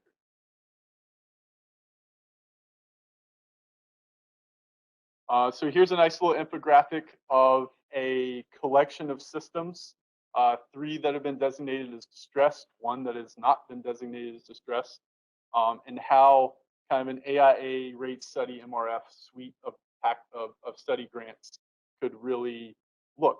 So you have your 2 designated LGUs. They're kind of doing their AIA rate study to get their baseline. And then that'll feed into this bigger MRF study. So now that you've looked at towns A, B, C, and D, and we're going to see, okay, how do these all fit? What would a merger regionalization look like? Whether it's just interconnection, maybe setting up a new water and sewer authority, maybe it's just sharing the billing collection offices within each system. And so looking at that assessment, seeing what is viable, and then you'll feed it into that non-designated partners piece of the puzzle. You know, we talked about for the AIA and MRF that you're going to look at just those regional assets that could lead to a regional partnership. Well, that's where this this bottom right side comes into play. So you'll do that assessment, and it could be iterative. You could say, okay, we looked at this based on this bit of information. That's not feasible. We need to go another route. That's completely fine. But eventually, out of this MRF bubble, which again, look at it as being like a bridge to that longer term action plan for viability. Here are those 2 resolutions I mentioned. Again, one is for a distressed LGU or applicant, or rather, all distressed systems are LGUs, so that's inclusive. But then for non-distressed LGUs or non-distressed applicants, since again we can have private entities applying for these funds, just pick which one applies to you as the applicant and make sure you provide it, as well as any partners in the study. Make sure they provide this as well. All right. Loaded question for myself, but are there any questions out there that I could pass on to others? Any questions, Susan? Hey, I think I knocked that out of the ballpark then. Really appreciate y'all working with us coming today. Gonna pass it over to Jennifer, do a little pop quiz and some other interactive things. Okay. First off, I know it's 3 o'clock, but that's okay because hopefully y'all are learning a lot. I want to go ahead and tell everyone in the class to stand up and stretch. Come on, stand up. If you're in a WebExer, stand up and stretch. And I'm going to ask 5 questions, and we're going to go through these really quickly. If I'm applying for an AIA grant and a training grant and need to submit the budget from Section 8B, I have to have a PE seal on that budget. True or false? It is false. You do not need a seal for 8B. You do for 8A. So keep that in mind. So if or my client is at risk, A, I am distressed. B, I have an assessment criteria score of 6 or greater and 3 of 5 LGU indicators worse than benchmarks. C, I have less than or equal to 1,000 residential connections and 3 of 5 LGU indicators worse than the state benchmark, or B and C. D is in bold. Yes, because you can have 2 routes, remember, to go to at risk. Beyond it, we won't talk about the 75% thing. We know about that. That's different. For pre-construction only grants, I must complete the entire budget, complete the engineering cost portion, complete the administrative cost portion, fix a PE seal, or E is B, C, and D. E, yes. E is an echo. Absolutely. Question 4, I am an other LGU. I can access our at-risk funding if 75% of the project costs go to serve disadvantaged underserved. True or false?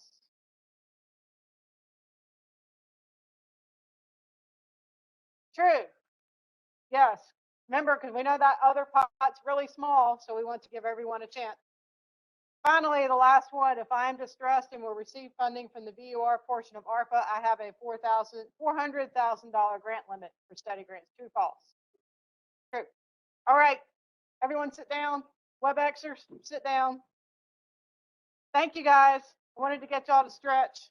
Now, I'm not going to belabor all of this at-risk stuff, but I do want to go through the affordability calculator. I'm going to hop off the presentation so you on WebExers don't get whiplash when I do it. So I'm going to go out of that. See if I can't access my, go up here. So this is what it's going to look like. I will blow it up a little bit for all of you online. So what you'll do is you'll just enter in your name, your applicant. I'm going to use a Hosky because they're right up front on the calculator. You want to see what their assessment criteria score is. So let's go down to a Hosky because they're up again, they're number 2 on the list. So they have water and sewer. They have an assessment criteria score of 8. They have to be 9 to be considered to be designated as distressed. So they are essentially more in kind of what we call the at-risk category. Maybe, right? We have to look at their residential connections. I'm going to pull a number out of the air. Maybe they have 500 roughly. They're going to go down to their LGU indicators. We will find them on the list here. They have 5 out of 5 LGU indicators. I'm going to throw in some operating revenues. I have no idea what they are. This should be familiar. This part should be familiar to everyone if you've used it before.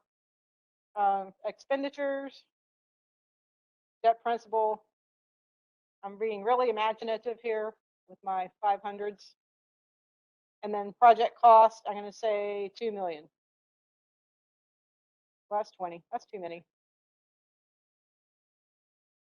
So they can go on to step 3.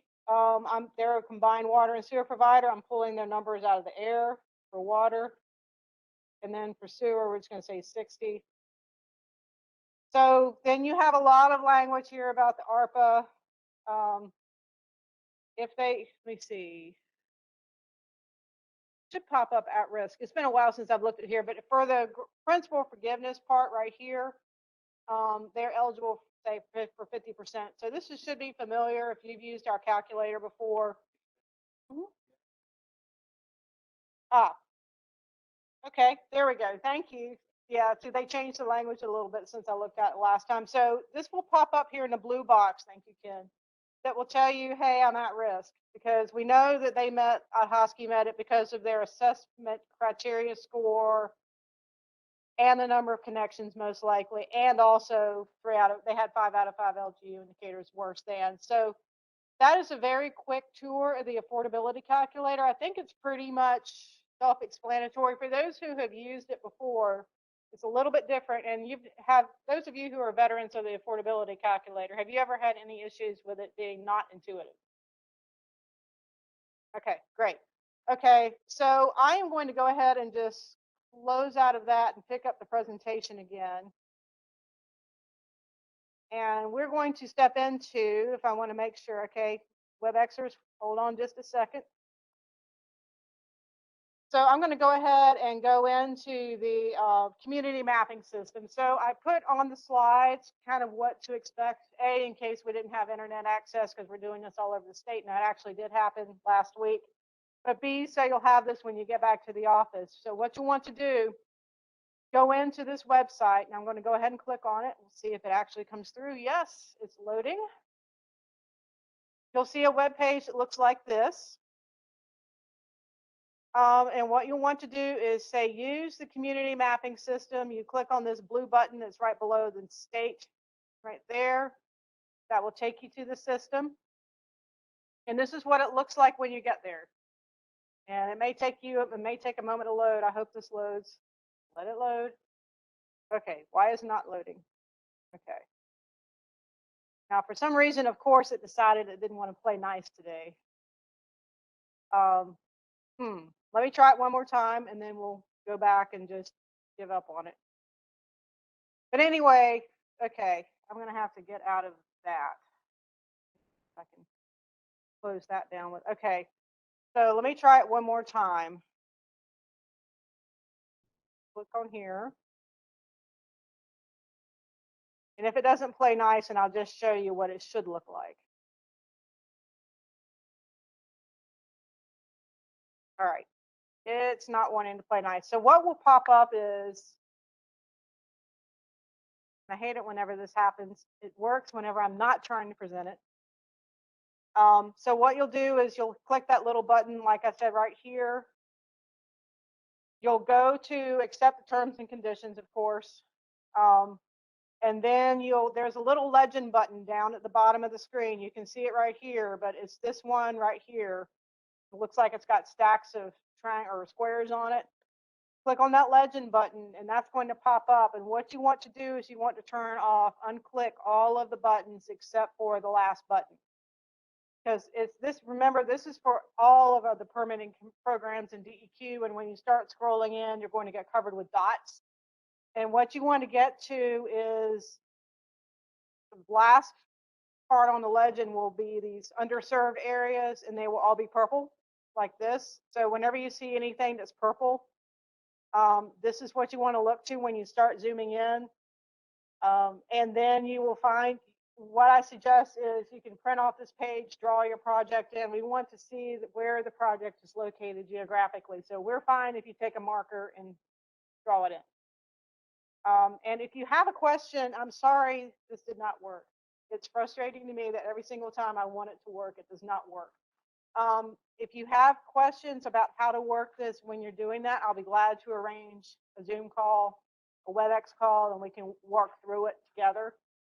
But it's relatively easy to use. You can get off on bunny trails when you start looking at the different permits. So try not to get off on a bunny trail as you're doing this. But I think it's a valuable tool, and I think this will really help you if you're trying to access those at-risk fundings. So with that, are there any questions online or anything? Okay. All right, well, thank you guys for your patience. Again, I do apologize. It really annoys me that every single time I try to get something to work on the web, it doesn't. So I am going to turn it over to Vince and Ken. They will take us down to the finish line, and then I'll come back up right at the end to close us out. All right, Vince, all yours. First thing, how do I make it change pages? Scroll. Good. Okay. So I'm here. I'm Vince Tomeno. I run the Drinking Water Projects group, and I'm here to help you guys with the priority system. So the first thing I'll point out is that it's a system. We have more people interested in getting our money than we have money.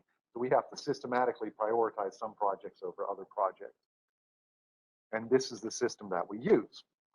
What you will do, what the system is, if somebody will hold up the back of the packet, it's a bunch of one-line descriptions of a project. The description might read something like, project provides backup power, then a number of points, 3 points. Excuse me. And so it's a bunch of things like that, just descriptions and a number of points. What you will do is you will choose all the points you want to claim for your project. I see the puzzle books. If you look in the back of the guidance, would you please hold that up, Amy? There's my visual demonstration. Thank you very much. My visual aid. You'll claim all the points that you want to get because we're not going to give you any points you don't claim. You'll read the guidance document, and for each line item, each one of those one line descriptions, it'll say what documentation to provide to us. Provide us with that documentation. You'll then get those points. If you don't provide us with that documentation, if you provide us with almost that documentation, if you provide us with different documentation, you will not get points.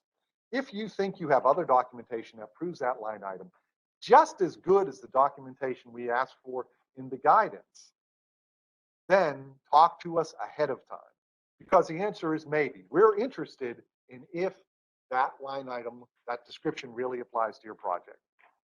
So if you have another set of documentation, we'll consider it in good faith.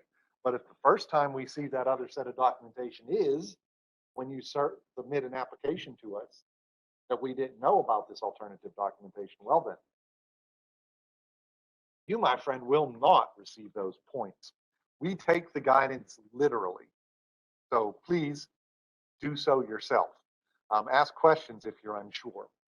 Those line items are split into 4 broad categories. The project purpose, which is the primary driver of the project. The project benefits, other good things the project does, but not necessarily the driving purpose. System management, which is good things about the system, largely independent of the project. And affordability, which is affordability. Scoring's the same for the SRF and the SRP, and for practical purpose for most of the ARPA money, et cetera, et cetera. So it's the same for all the construction programs, you might say. And we're not going to go over every line item. We're going to focus on problems that we see. So first is project purpose. Again, that's the driver of the project. To be the project purpose, every part of the project must serve that purpose. And if any part of the project does not serve that purpose, the project will not receive those project purpose points. So make sure that you pay attention to which project purpose you're claiming. And if you can't, well, if every part of the project doesn't serve those points, you should be requesting another set of points for that, because you won't get those. Into individual project purposes, the best thing you can do with your money is rescue a failing or non-viable system, either drinking water or wastewater. A failing system for wastewater, would you like to discuss this? While he prepares himself, I'll say that for drinking water, it's very straightforward. Public water supply would come to you with the project, asking you to rescue your failing neighbor, and they would provide a letter for you. That is the documentation that we need. But for wastewater, it's basically a system that is, well, it's unapproved or grandfathered system that is not in compliance. And the important thing is they have to be willing to essentially be taken offline.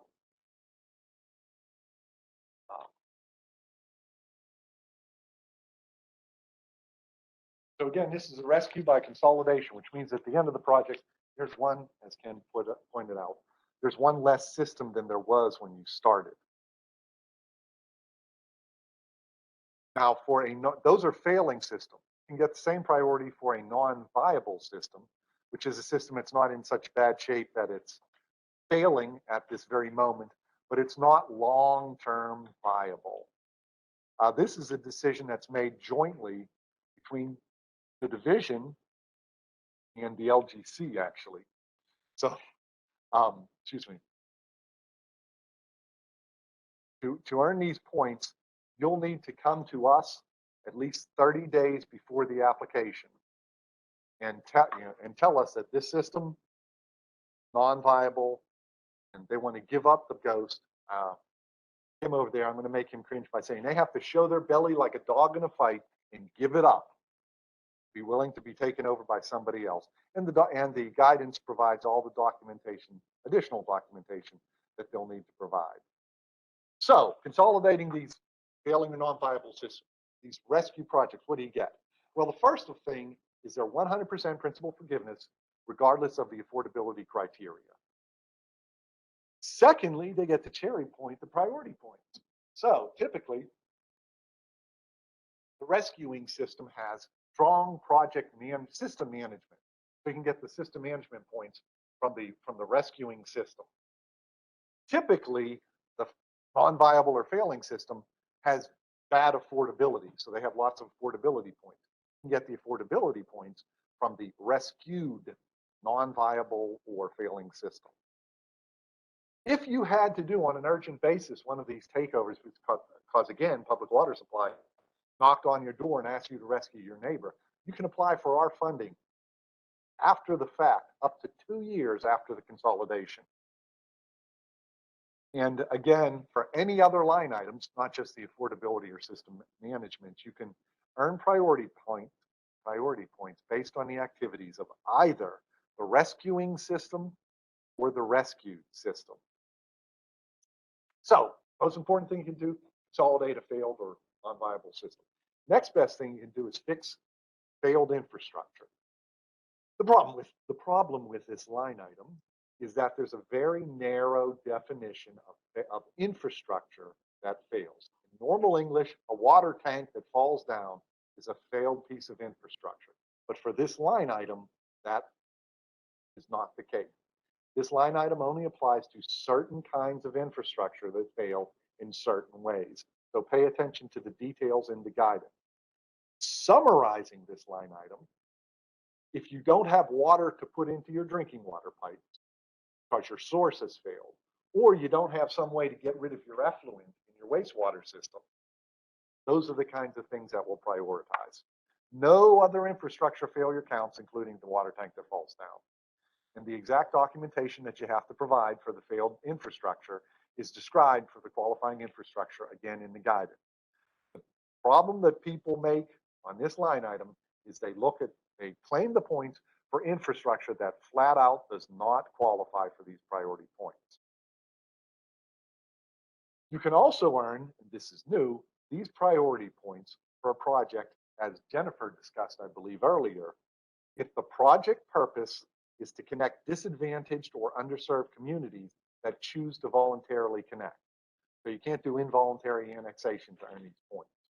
The justification is, first of all, that map that we could not get to load successfully, and provide a clear discussion of the project and how it's going to accomplish this in the project narrative. Finally, you have to provide a breakout in the project budget of what part of the budget is necessary to serve those connections that are in the map area, and what part of the project is additional and is not strictly required for that. So anything that's in the mapped area presumably is needed to start the mapped area, but the water line from the source to that area in disadvantaged or underserved community, presumably that would also be required for the purpose of serving that area. So break that out clearly in the budget if you're doing one of these projects, and give us a call if you have questions. I believe the threshold, correct me, Jennifer, is 75% of the project. I'm working from memory up here. Thank you. That did not. So the meat and potatoes of our priority, the majority of the applications we receive and the majority of the money we put out are for projects that rehabilitate, replace, or do extensive repairs for existing infrastructure without expanding. Most of the time, this is more or less like for like. You're replacing a 10-inch water line or a 12-inch sewer with a 10-inch water line or a 12-inch sewer. Sometimes you're replacing the service provided by the infrastructure with an unlike kind of infrastructure. As an example, you may be tired of these wells that keep failing because, I don't know, the groundwater chemistry rots the casings. So you decide the best thing you can do is get rid of your wells, which altogether add up to 1 MGD, and put in an interconnection to a nearby town that can sell you 1 MGD of water at a price that's competitive with groundwater. It's obviously an imaginary scenario. To earn these points, the capacity of that interconnection would need to be not greater than the other infrastructure, the wells, that you're taking offline. So you are replacing the service, having source water from a well, by that same service from another place. You're going to become a purchase system and get the water from another system. Other things to note about this line item. One, you can upsize smaller water lines up to 6 inches, and that's not considered upsizing. You can just use 6-inch lines. You can upsize smaller sewer lines up to 8 inches, and it's still not considered upsizing. So that minimum amount of upsizing still allows you to earn points under 1C without falling into the lower categories under line item 1D, which is replacing or rehabilitating with upsizing. Finally, if you're putting units in the middle of, say, a treatment train that don't change the capacity to produce treated water or to treat effluent. So if you're adding powdered activated carbon to your drinking water plant, or your wastewater plant for that matter, for whatever reason, that's not going to change the hydraulic capacity of the plant. So that is not considered an expansion. It's something you do as part of the rehabilitation of your water treatment plant, and as long as the final capacity of the plant is the same as the initial capacity, that's not an increase in capacity. So this is that could qualify for rehabilitation. Finally, and closely related to that, if you're adding a source, but the ability to produce drinking water is constrained by the capacity, by the treatment capacity of the plant, that also can qualify for these points. So adding another well in your well field when all the wells feed to a common treatment plant is something that can still earn these points. By and large, the mistake that people make with these points, because everybody knows what it means to replace or rehabilitate something, is that the project has some sort of increase in capacity. If I have my laser here, sadly, the first two are two different ways of saying the thing I have is now too small, so I'm replacing it with a bigger one. Well, that's a bigger one. That is not replacement and rehabilitation without expansion. It is still a wonderful project that I will be happy to fund, but it is replacement and rehabilitation with expansion. So it would not earn line item 1C points. It might earn line item 1D points. A second thing is when you have one of those mix and match kind of projects, trading wells for an interconnection, for example, it is very important and also somewhat difficult to document that you're not increasing the capacity. But that's, that's why we're engineers. You have to go through the exercise and you have to show your work because we have to check it. That's the second most common mistake. Sometimes people just say, I'm replacing my water lines. They don't say with what. Or they say, I'm replacing with 10-inch water line. Okay, what are you replacing with 10-inch? So it is important that your narrative clearly document that what you're putting in is like for like of what is being replaced, or otherwise show that the capacity is not increased. If you are earning priority under line item 1C, you can also earn age points under line item 1.C.1 if the infrastructure you're putting in is older than certain thresholds. So a couple of those are listed here. There's a longer list of different kinds of items like water lines, for example, are expected to, that's on there. That is the second one. There's a longer list in the guidance. To earn, this is one of the few exceptions to the rule. The rule is every part of the project has to earn the priority points, the purpose points, or the project doesn't earn that. For this particular subcategory, line item 1C1, as long as 50% of the cost of the project is for old infrastructure, project can earn old infrastructure points. The documentation is first to clearly, to ask for these points, to clearly show in the budget that at least 50% of the construction cost is for the old stuff being replaced and not new stuff being replaced, or at least less old stuff. Secondly, you have to show how you know that the infrastructure being replaced is older than the threshold. So show it in a budget and explain how you know the age of the infrastructure. Moving to 10. These line items are for clean water SRF only, 1F and 1G.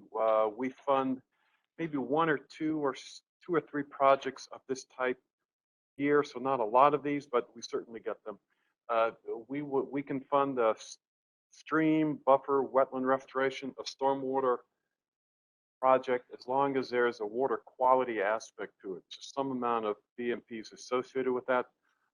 If you successfully get these category 1 points, your project is considered a green project, which means that your interest rate drops by 1 point. So for instance, like the current interest rate is what, 1.18, something like that.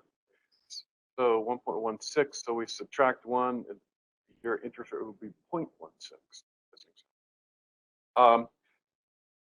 Please read the guidance, look carefully at it. Because we do not get a lot of these types of projects, and everyone's a little bit different, if you have one of these kind of projects or you want to apply for it, it's probably best to call me up to talk about this. Also, what we're talking about here for May, I just want to add, this is funded under the Clean Water SRF program alone. If you're interested in Arpa stormwater, we're not taking Arpa stormwater applications until September. So the next line item, or the next group of line items, are the project benefit. So we spoke at length repeatedly. I pummeled you with the idea that for project purpose, every part of the project must serve that purpose, must be documentable to serve that purpose for the project to earn those points. Well, that's not the way project benefits works. For project benefits, as long as some small part of the project, any part of the project, genuinely confers the benefit, the project earns those points.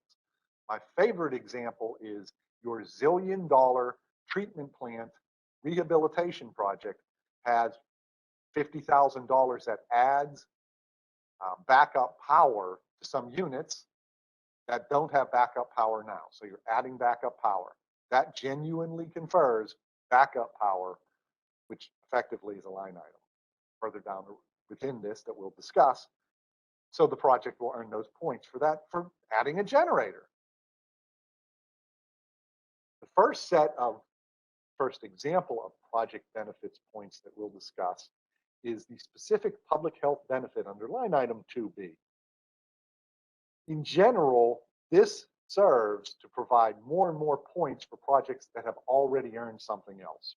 So for example, if you got line item 1A under project purpose, you automatically get line item 2B. If you had fail wells as a particular kind of infrastructure under line item 1B, you'll earn line item 2B. Finally, if you have dried or contaminated wells or certain other specific kinds of projects, there's some documentation that you can provide and you can earn this priority. But I want you to understand that the purpose of this line item is so that a consolidation project gets all the project benefits points. It's also going to get gets all the project purpose points. It's also going to get all the project benefit points. Under the wastewater system, Ken can describe some of this. Yeah, this is same kind of thing on, but for wastewater, line item 2C. The idea is that, generally speaking, you can get these line item 2C points if your project is to hook up to public sewer houses that are connected to that are connected to septic systems that have failed. And the important thing is that they have failed, not just likely to fail. So we have to have documentation. Please read the documentation in the guidance carefully. Either a letter with a saying from the registered sanitarium, county health department, or soil scientists saying that a fair percentage, maybe not every house, but a fair percentage of the houses have actually failed with regard to the septic system, not just like, we think they may fail in the future. You can also get these points if for a failed either single family residence, we've never had an application for that, by the way, or a drip irrigation, spray irrigation. We can also get these points, and this is typically where we see this more, for if your project is to like fix a lot of sewer pipe manholes where there's been reported SSOs, and when these SSOs have reached streams, rivers, et cetera, et cetera. So essentially, you get this project benefit is that your project is going to help stop SSOs, sanitary sewer overflows, from happening that they go to a nearby stream. The important thing is we have to have documentation of the SSOs, the application, and we have to have a map and read the documentation. The map needs to show where the sanitary sewer overflows have happened relative to the stream that's being impacted, relative to where your project is. There has to be kind of a direct correlation. Oftentimes, sometimes we will see a sewer project that's happening in one part of the town, and they're claiming that it's going to benefit the SSO on the other side of the town, and we're thinking maybe not, because we want to see more of a direct. So how do you go? And these are the common errors. No maps, or there's not a direct connection between where your project is and where the SSOs are located.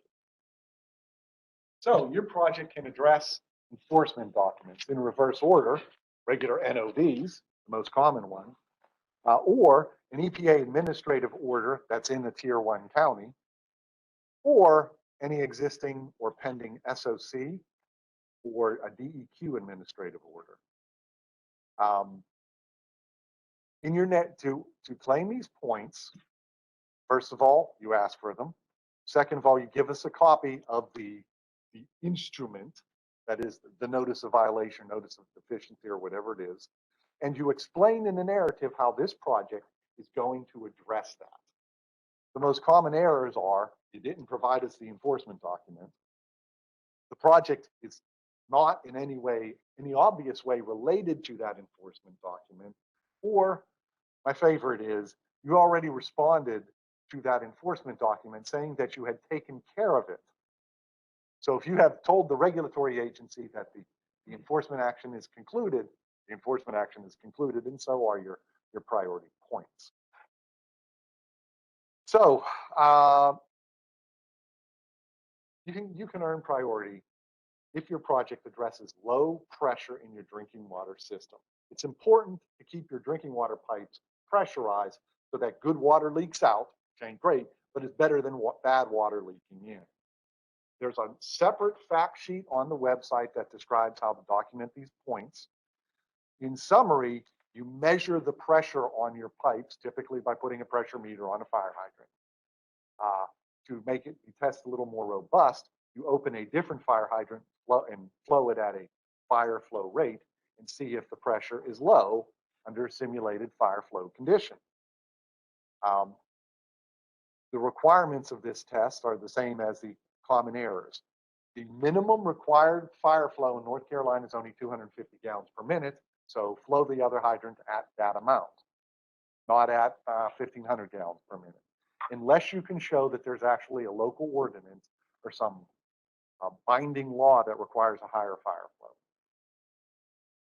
Secondly, make sure that when you put your pressure monitoring device, the pressure meter on one fire hydrant, you don't open that same fire hydrant, because a fire hydrant that's open to the atmosphere has no pressure.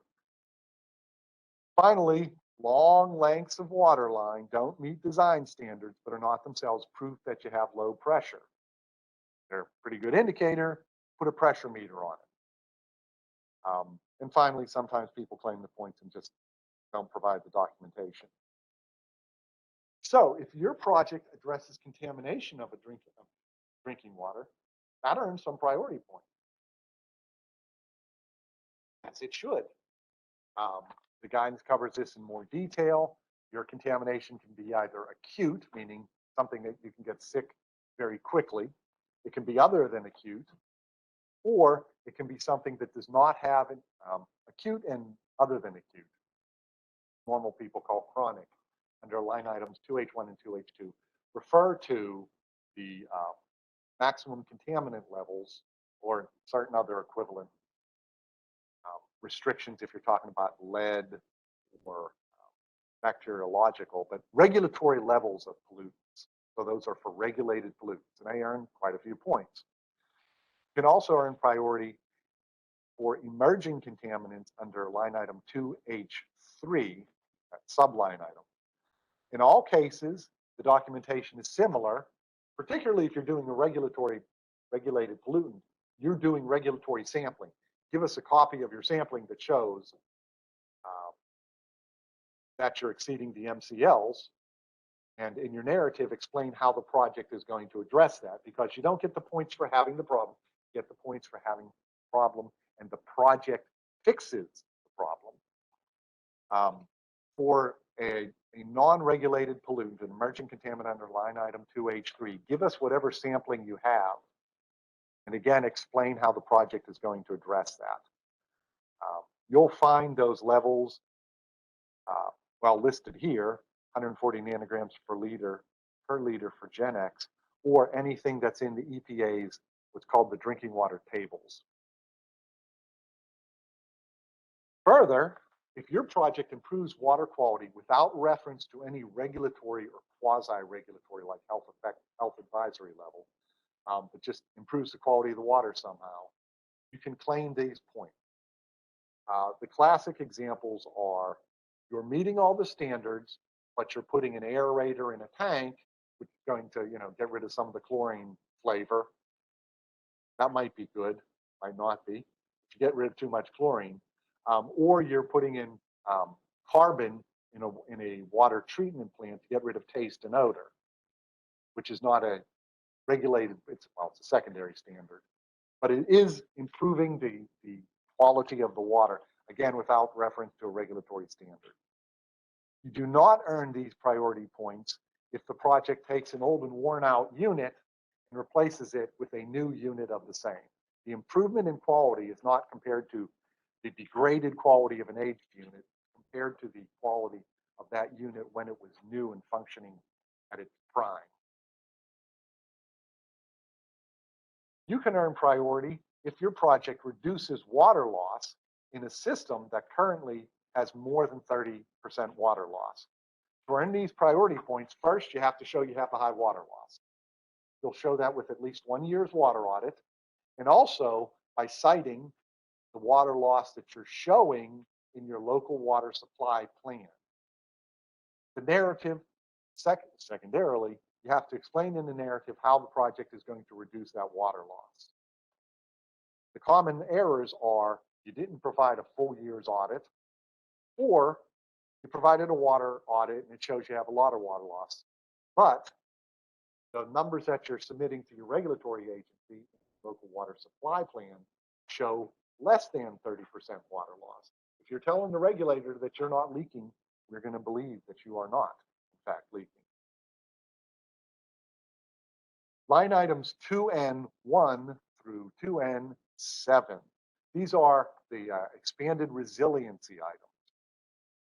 I'll need a drink before I get to this one. Let us imagine that you have a unit. First of all, looking at this picture, blue line is a stream. The red line represents the 100-year flood, the edge of the 100-year floodplain, and the green line, the edge of the 500-year floodplain. If you have a piece of infrastructure sitting at position A, it is inside the 100-year floodplain. If you move it out of the 100-year floodplain, but still in the 500-year floodplain, you can get 5 points. If you move it all the way from inside the 100-year floodplain to outside the 500-year floodplain, you can get 8 points. And if you started at point B, which is in between the 100 and 500-year floodplain, and moved it all the way out of the 500-year floodplain, you could earn 3 points, and 5 plus 3 is 8. So to earn these points, you have to describe the piece of infrastructure that is there, show that infrastructure on a map that clearly shows the infrastructure's position relative to the 100-year and, if relevant, 500-year flood zone. You have to establish that when you move it out, it's going to have 2 feet of freeboard. And the map that you're using has to be based on CRIS or FEMA or some other source that you clear with us ahead of time. So start with www.cris.gov. Any other alternative mapping source has to be pre-approved by us.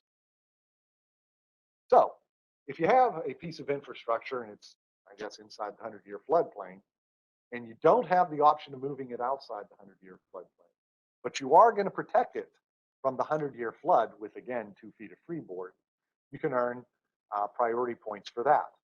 This would include things like physical barriers, flood walls, whatever is the permanent equivalent of sandbagging, which I guess is flood walls, elevating to control electrical and power equipment and leaving down below only equipment which can safely be submerged, replacing equipment with submergible equipment such as submersible pumps. Again, you have to show at the end of the project that you're going to have 2 feet of freeboard. You have to provide the same quality and the same sourcing of maps as for the previous line item. You have to show in your narrative, have a piece of infrastructure currently not protected to the base flood elevation. The project will protect it by to the base flood elevation plus 2 feet by elevation or by barriers or by something else. You can do some other kind of project not elsewhere classified for infrastructure that is located within the 100-year floodplain that ensures its ability to operate during a flood. So this is a flood hazard specific priority point. The examples might be having more than one of them, one of which is located outside the floodplain, so you have at least partial functionality during a flood. It might be doing something to your water treatment plant that is, already has nice flood protection, but last time you had a long flood, you ran out of diesel. So if you're putting in a bigger diesel tank, or you're putting in, a dock so you can actually take deliveries of diesel during the flood, putting in a causeway so you can drive to it with a truck, those are the sorts of things that will ensure continuous operations during the flood, even preventing the unit from being cut off. So provide the documentation and explanations that are appropriate for whatever that project is. You may have infrastructure that is oversized relative to the current need. For example, once upon a time, this was a textile mill town. Like most textile mill towns in North Carolina, it no longer is. The infrastructure may be sized for the very large water and wastewater demands imposed by that textile mill. So much so that your stores are so oversized that they don't even reach self-flushing velocity. If that's the case, then replacing the infrastructure with right-sized infrastructure that would achieve self-flushing velocity can earn a couple priority points. You need to explain what happened to the population, why this big infrastructure is there, and how exactly, based on what you're doing, exactly how the project is going to better serve the population. Finally, there's redundancy or resiliency not elsewhere classified. This would include, for example, cyber security. The requirements are, well, this is basically everything that's left. So describe what it is you're doing and how it's redundant or otherwise improves resiliency. And describe the unit and describe what it does and how it does it in the narrative. A couple things to keep in mind are new or increased resiliency gets you points, but replacing or repairing existing resiliency or backup power, something like that, does not get the point. If you have an existing unit that doesn't have backup power and you put backup power on it, that gets you these points. If you're putting in new equipment, that new equipment comes with backup power, that does not earn the point. It is assumed that new equipment will be equipped with backup power. Paired waters is for 10. Okay, on the wastewater side, you can claim these points if your project benefits impaired waters, and that would be impaired waters as designated by the Division of Water Resources on their integrated report. You can go to the website and look that up. The important thing is follow the documentation and the guidance. You need to show maps, show where the stretch of the reach of the stream or river is impaired relative to your project, and there needs to be a direct kind of direct correlation between the benefits of your project, what you're trying to do, maybe doing sewer repairs to fix sanitary sewer overflows that have impacted that stream. And there needs to be a good correlation between why the stream is impaired and what you're trying to fix. As a good example, if the stream's impaired for fecal and there's been sanitary sewer overflows and you're going to fix the problem right next to the stream, that's a good correlation. If the stream's impaired for, let's say, mercury, fixing sanitary sewer overflows, that's a good thing, but it may not be related to why the stream is impaired. So, and provide maps and everything.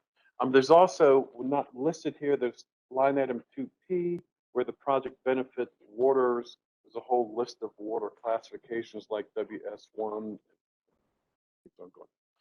Also, next line item 2R, which is a wastewater project line item only. you can claim these points essentially if there's 20% reduction of energy from a specific unit process, like at your wastewater treatment plant. Typically think of like your aeration basin, you're switching out Corsair diffusers for fine bubble diffusers and putting in better blowers.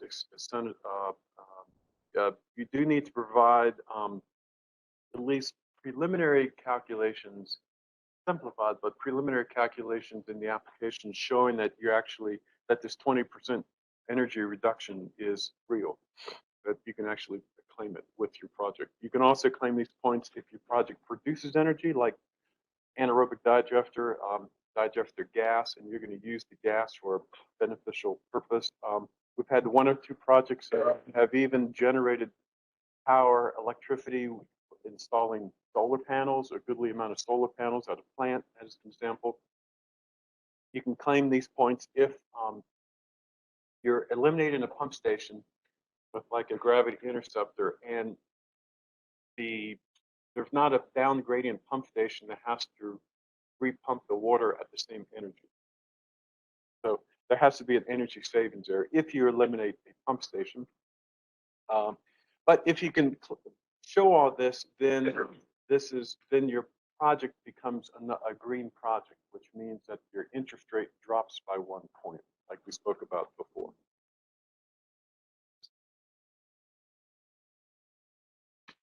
System management provides priority points that are largely independent of the project. There's a couple of them that interact. These are good things that the system does, good thing. Again, more or less independent of the project. So for example, under line item 3A, you can receive points for either a lot of points for asset management plan or somewhat less points for capital improvement plan. To earn these points, the applicant must have implemented, for 3A1, the asset management plan before the time of the application. They have to show that it was implemented. You have to provide documentation of the 4 required elements of an asset management plan, which are not on the slide, but are, help me out here, Ken. So an inventory of the system, that's the only one I remember off the top of my head. That's why I always keep it.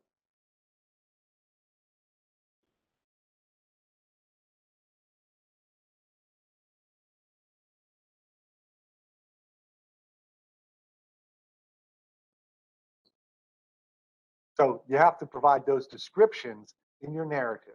Do not provide us a copy of the full asset management plan because we don't have time to read those and to hunt down the thing we're looking for.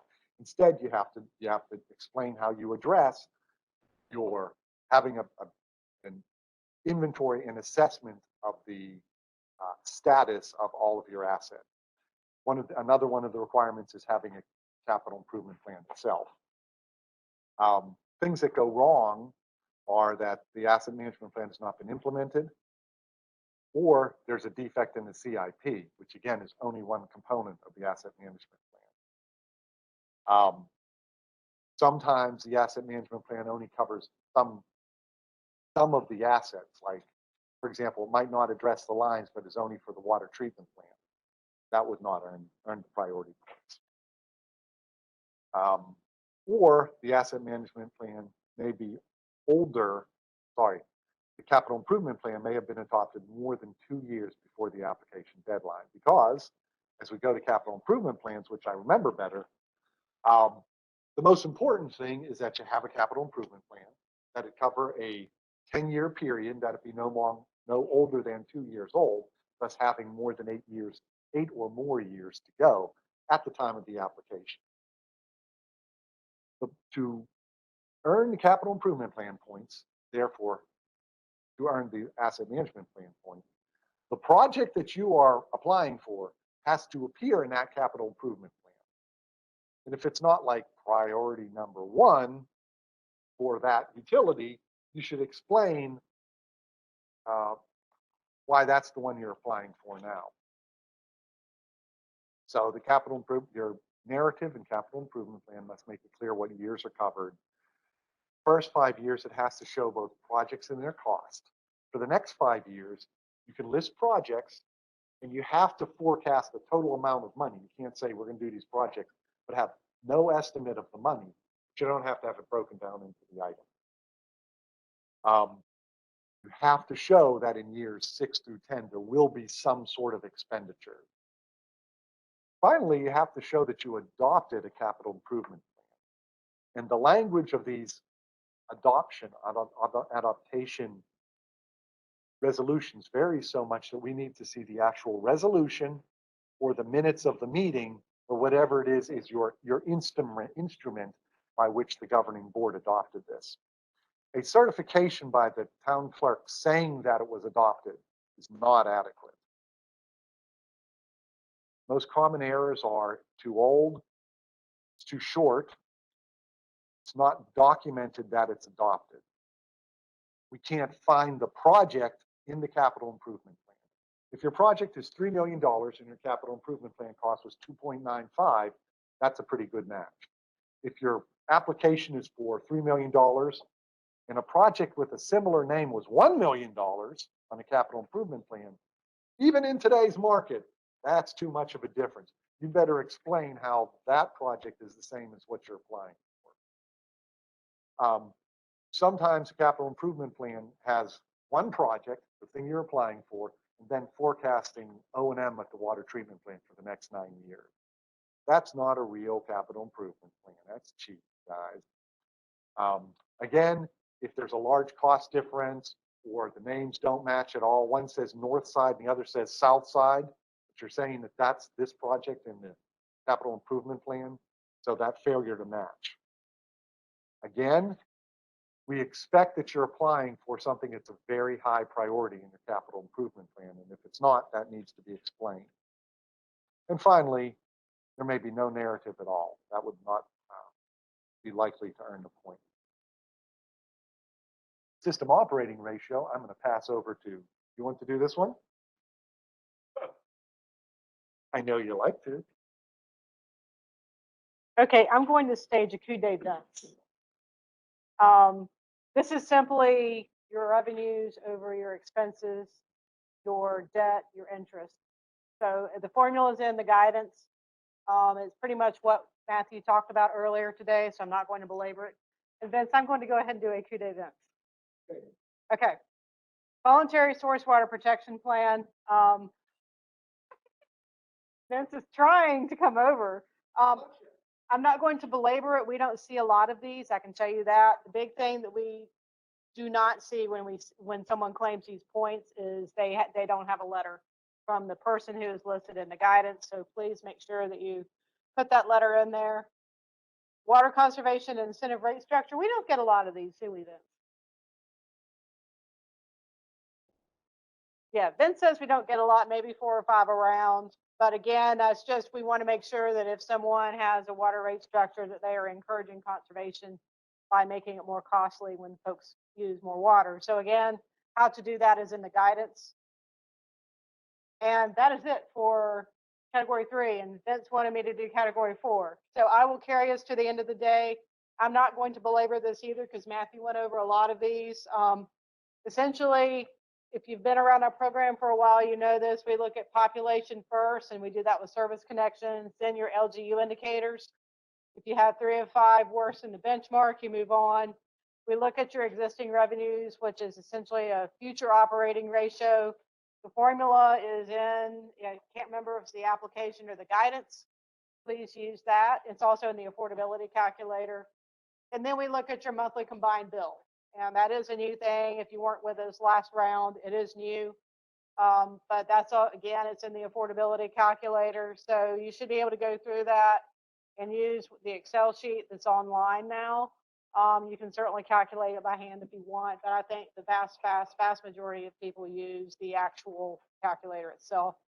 Here's a table that just shows how it looks. We look at your existing combined bills, and then when we add the project cost in, and that comes out in that graph. This is the same graph you'll see in the affordability calculator. This is with existing data.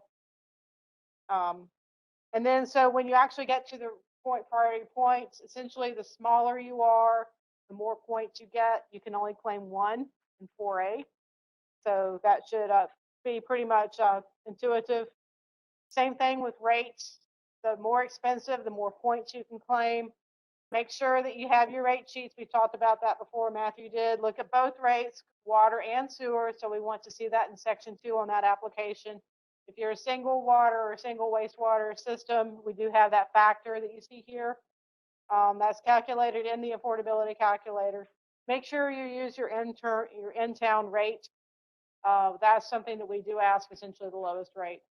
And show your homework. We do go back and we back check. So this might be a time when you look at your rate sheets or your client's rate sheet and go, I can't figure out how you got this. How do you get this? So make sure that you show how you got that particular rate. And then LGU indicators, again, that's pretty cut and dry. The higher, more LGU indicators worsen the benchmark, the more points you get. Here are the current ones. We did not update it this past year or this round. We normally do. We did not this time because the data were not available. And that is it. Do we have any questions online? Okay.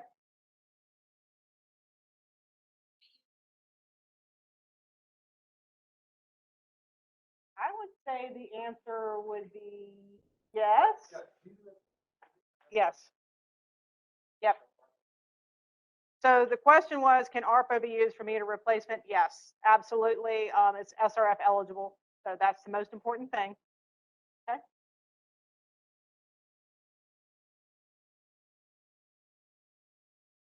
Oh, lead service line replacement, EPA inventory requirements. I believe that's going to be coming along with Bill. Yeah. And so stay tuned. We are not focusing on that for this particular round. So stay tuned for more information related to that as we get these programs up and off. Okay. Okay, great. Yes, question in the back. Yes, will there be a recording of this? Absolutely. We have been recording the entire day, y'all. I do plan to try to get this to our public information officer, who is also our webmaster, and she will try to get it up online either late this week or early next week. So do check back. It should be where all the training information is when it does come online.